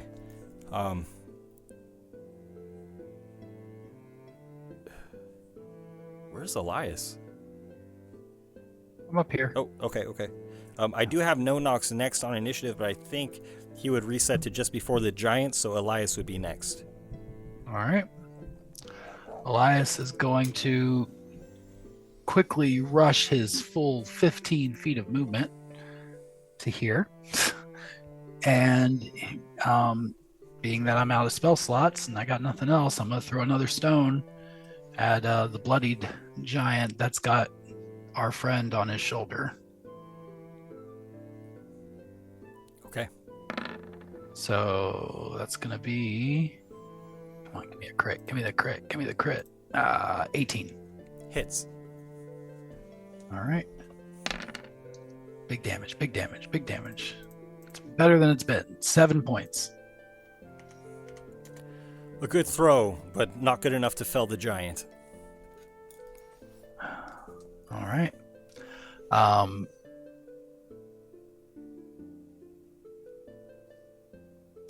I got nothing I can really do for a bonus action at this point in time, so that's it for me, I guess. Okay, next is Nonox. Okay. Straight D20 roll.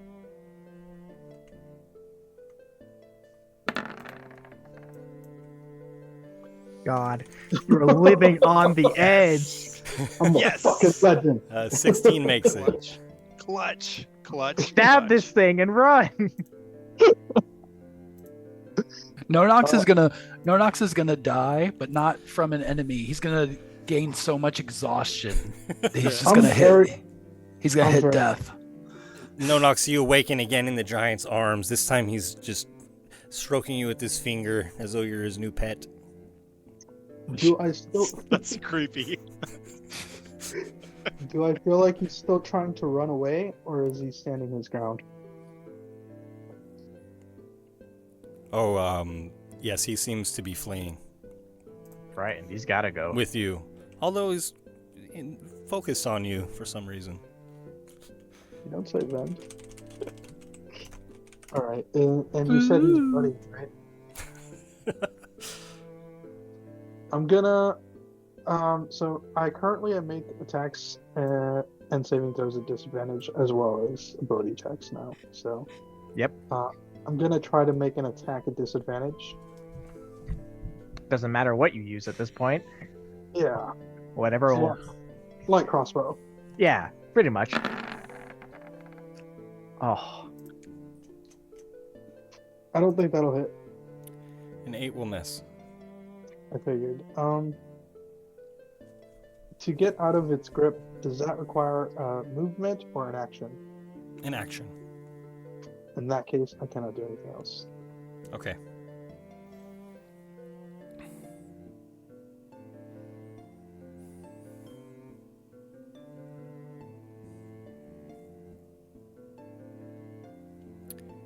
The giant has you grappled.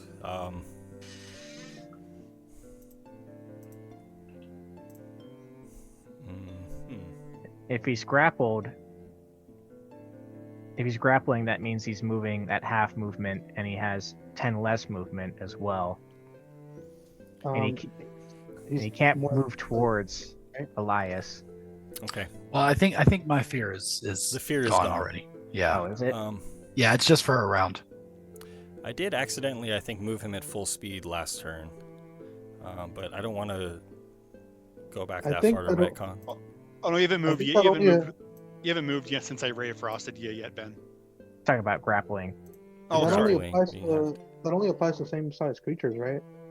Yeah. Okay. Thank you. Okay. I don't think he's having to drag me around a lot. Unless the creature is 2 or more sizes smaller than you. Which it is. Okay. The giant continues to run away with its prize. Gonna swing at it as a reaction. Please do. That's a 17. Hits. For 13.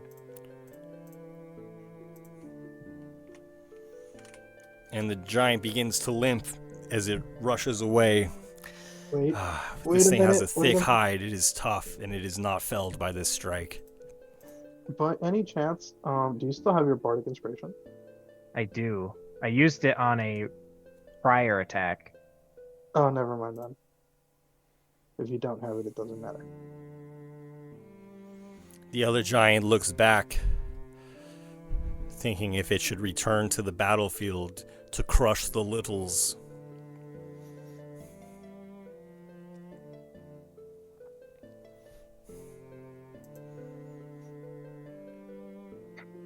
Everyone doing math right now. I've got a plan. It does rush back. Oh. What?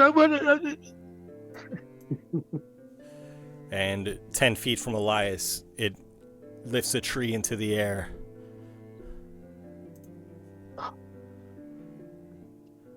Swings at you first once. 25. Yeah, I'll have to check. I think that hits. For 18 bludgeoning damage. And we're unconscious again. The giant steps forward 5 more feet. Your shadow should have an attack of opportunity. I used it already. Okay, it swings its great club at Brutus. 17. 15. Miss. Giant grunts. And the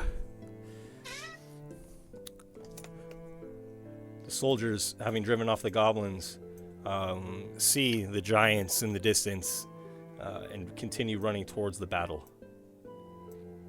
Dead. You can dismiss Fog Cloud at will, by the way. Yep, sure can. Any chance that those soldiers are like level 20 monks with like 60 feet of movement and 7 attacks per round? Yeah, is Silverado in there somewhere? Yeah. He's still alive, right? He was an elf. Yeah, he's alive. Can they call him the EMT? emergency monk. Yeah, he had a whole school. Where are those guys? And 3 of the arrows do hit the giant. I'll have them deal 7 damage each. And the giant is pierced, stuck with many arrows. It begins to regret its decision to return to the battle. The next is Kendall. All right. I know Brutus was hoping I was going to dismiss the fog cloud, but I was actually wanting to use it. Go for it. So I'm actually going to run up right up here, and then I'll shoot the giant with a ray of frost. Okay.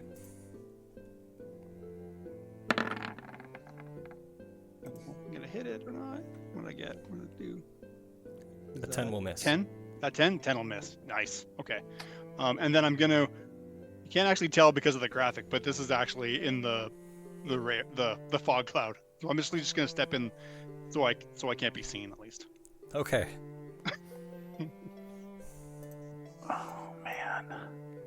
The dwarves see the goblin boss and also see that safety is ahead of them, and they continue running.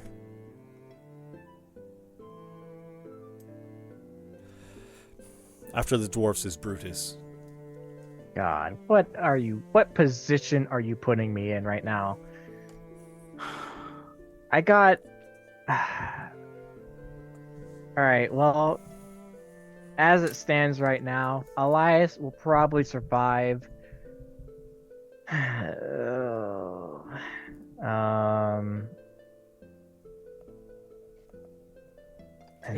mind. I'm unconscious. Oh God, if I just had a little bit more movement. I'm gonna have to go. Okay, we're gonna check something real quick.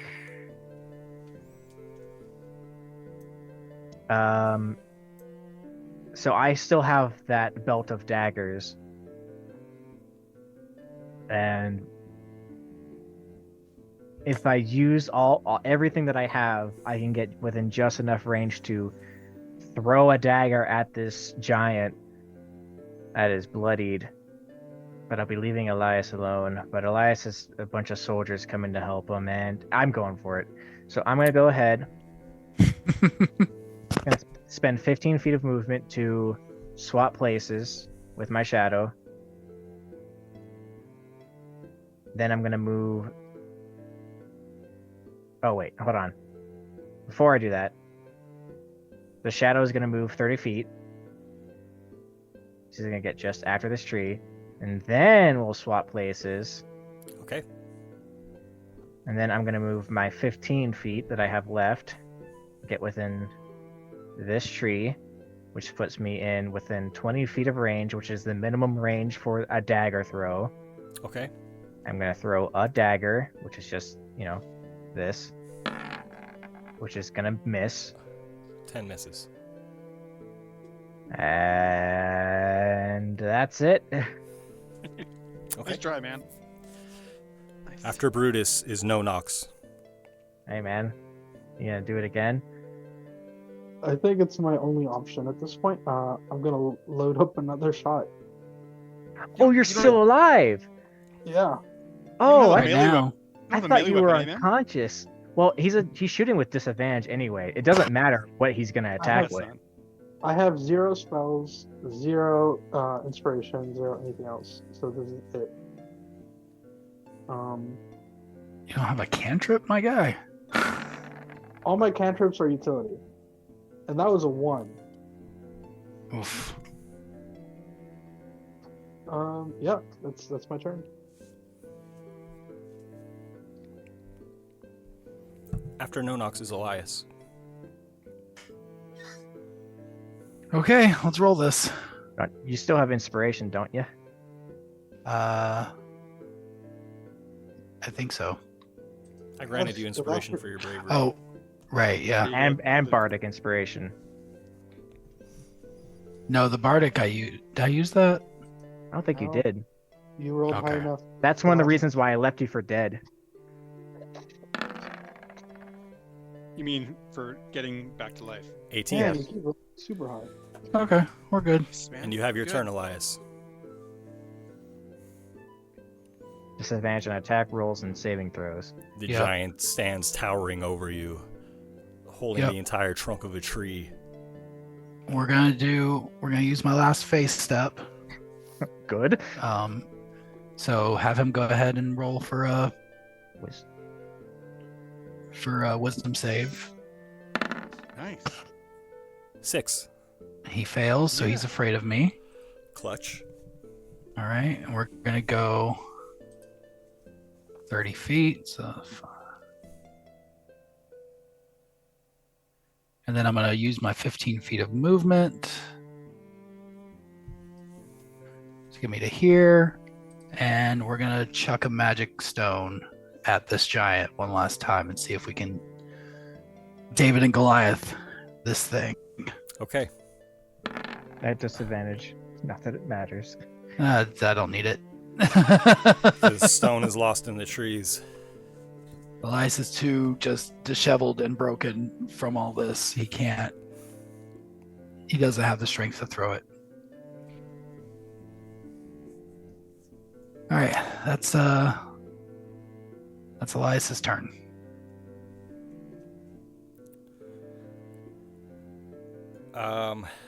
No, Nox, how many hit points do you have right now? Just one from awakening? Exactly one, yes. Just Okay. the one. The giant stops and tries to squeeze you with a basic melee attack here. 11. That'll miss my AC. The giant Or is it continues a- running away with you. Or is it a contested roll? No. Just a melee attack, basically, to try to squeeze you unconscious or squeeze you dead. I didn't realize what the edge of the map there. Crap. Yeah, Okay. we're going far. The other giant... Ben probably thinks, man, this map is big enough. We're good. I've got lots of I know, space on right? this map. It's never big enough. The other giant, frightened, begins to run north. And next is Kendall. All right. Hey, you got spell sniper, right? You got that last level? No. Oh. Nor will I when I can get it. But Oh boy, what a situation. I can get to there. I feel like at least 3 of us can survive. Kendall, I think, is fine. I don't know if No, Kendall has taken any damage. I have two spell slots left. This giant is clearly like it's hightailing out of here, Ben. Yes. Really good. Okay. Clearly running away. I'm run. Okay. So I can get to there. I'll run to there. Sorry, I'm gonna have to do like movement math here. Bear with me. I can get to there. These Bodie's needed a whiteboard for half of his movement in this game. I did not realize how fast you can move with a shadow, but you can go incredibly far. Yeah, it's like an aggressive game of leapfrog. I can get to there. I'm over here playing chess right now. I'm moving knights all over the place.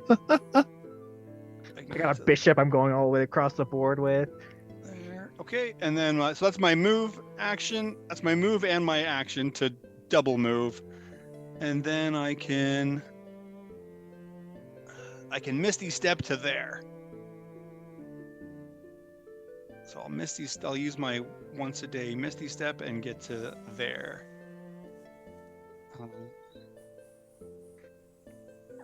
And that'll be all for me. Sorry, I'm just trying to catch up to you guys. You went pretty far.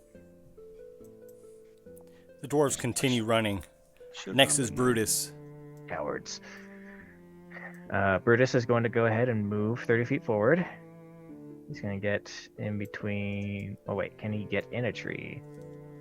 he can get in a tree, so he will do so for the AC bonus. He's going to manifest a shadow that's going to spawn right on top of this guy. He is going to go ahead and move all the way around the guy and stand right in front of him, and then he's going to stab him. Okay, let's have it. Hopefully fatally. Hopefully fatally. Nope. 11. 11 misses. You know how many more inspirations? No, I don't. So that's me. After Brutus is Nonox. I think you're gonna have to kill your captor here. Kill him dead. Kill him dead. So if it keeps going the way it's been going, I don't know if that's gonna happen. I'm just gonna turn to Brutus and say, "Save yourself, friend." Hell no! Hell no, we won't go. All right, one more time.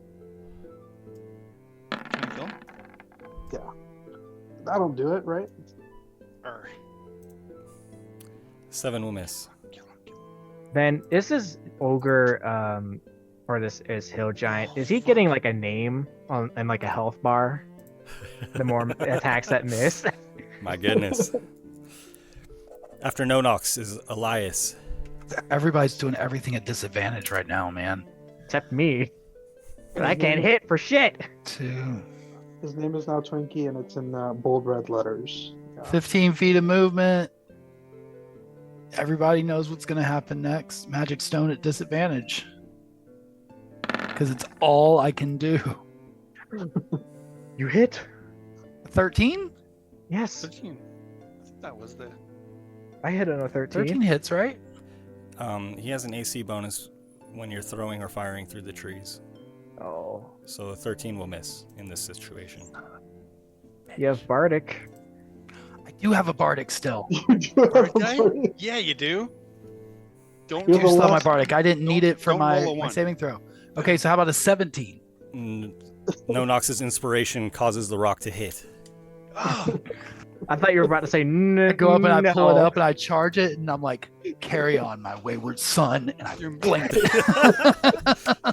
Just when you think your magic stone's gonna miss, it decides to hit instead. 6 points of bludgeoning damage. Your stone flies through the air and catches the giant right on the heel, and it trips him, and he falls to the ground unconscious, defeated. Nonox comes tumbling out of his arms. The shadow catches him. Elias collapses onto the dirt. Carry on my wayward soul. Nonox just turns to Elias and says, "The real giant was inside of you all along." Elias doesn't hear that because he's just sobbing. It's okay. He just hears the blood His pumping face in his into the ears. dirt. Just. Oh no. The other giant's doing math, guys.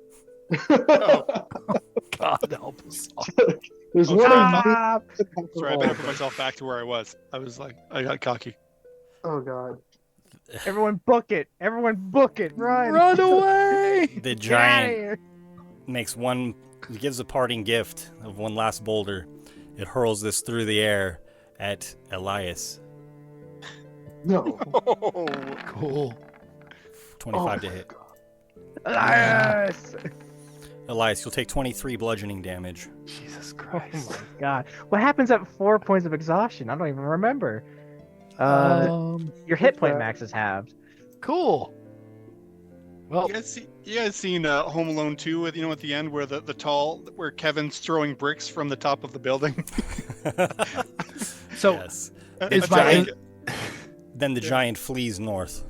It happens after. It happens after. Because you have to live to experience it. Okay. Because at half hit points, that's an auto kill for me. I think it's once you come back. Yeah. No, it is. You can't be exhausted if you're dead. Yeah.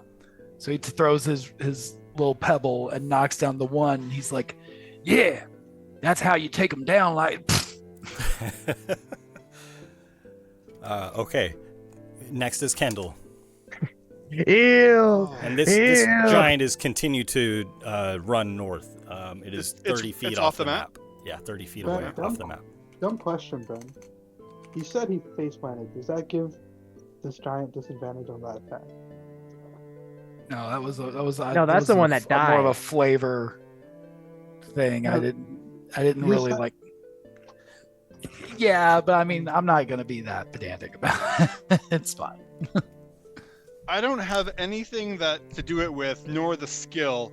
Can I try and stabilize Elias? You can make a medicine check if you wish. Yeah. Okay. Just to give him moral. But if you moral if you support. roll a 1, you kill me. You said it. Interesting.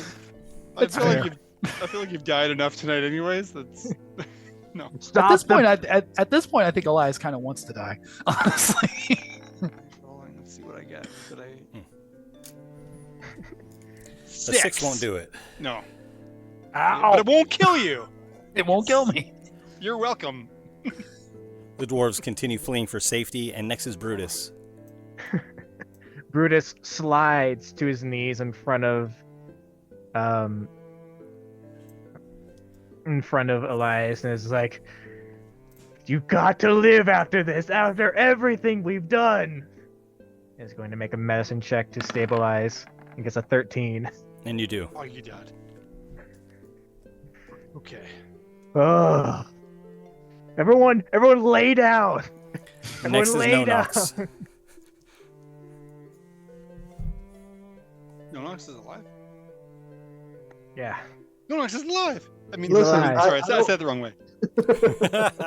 He's alive. Oh my God, we're all alive. Like we didn't chase down that giant for 3 turns, like save him. I'm gonna use my last use of where is it? Adrenaline, Rush. which is very much appropriate. It's like and I'm gonna book it straight for Elias, my friend who just saved me. So I have my half movement, but with Adrenaline Rush I can dash as a bonus action. Okay. So that gets me right there. And some And then, temp hit points. and then I'm gonna use my action to dash another 15 feet.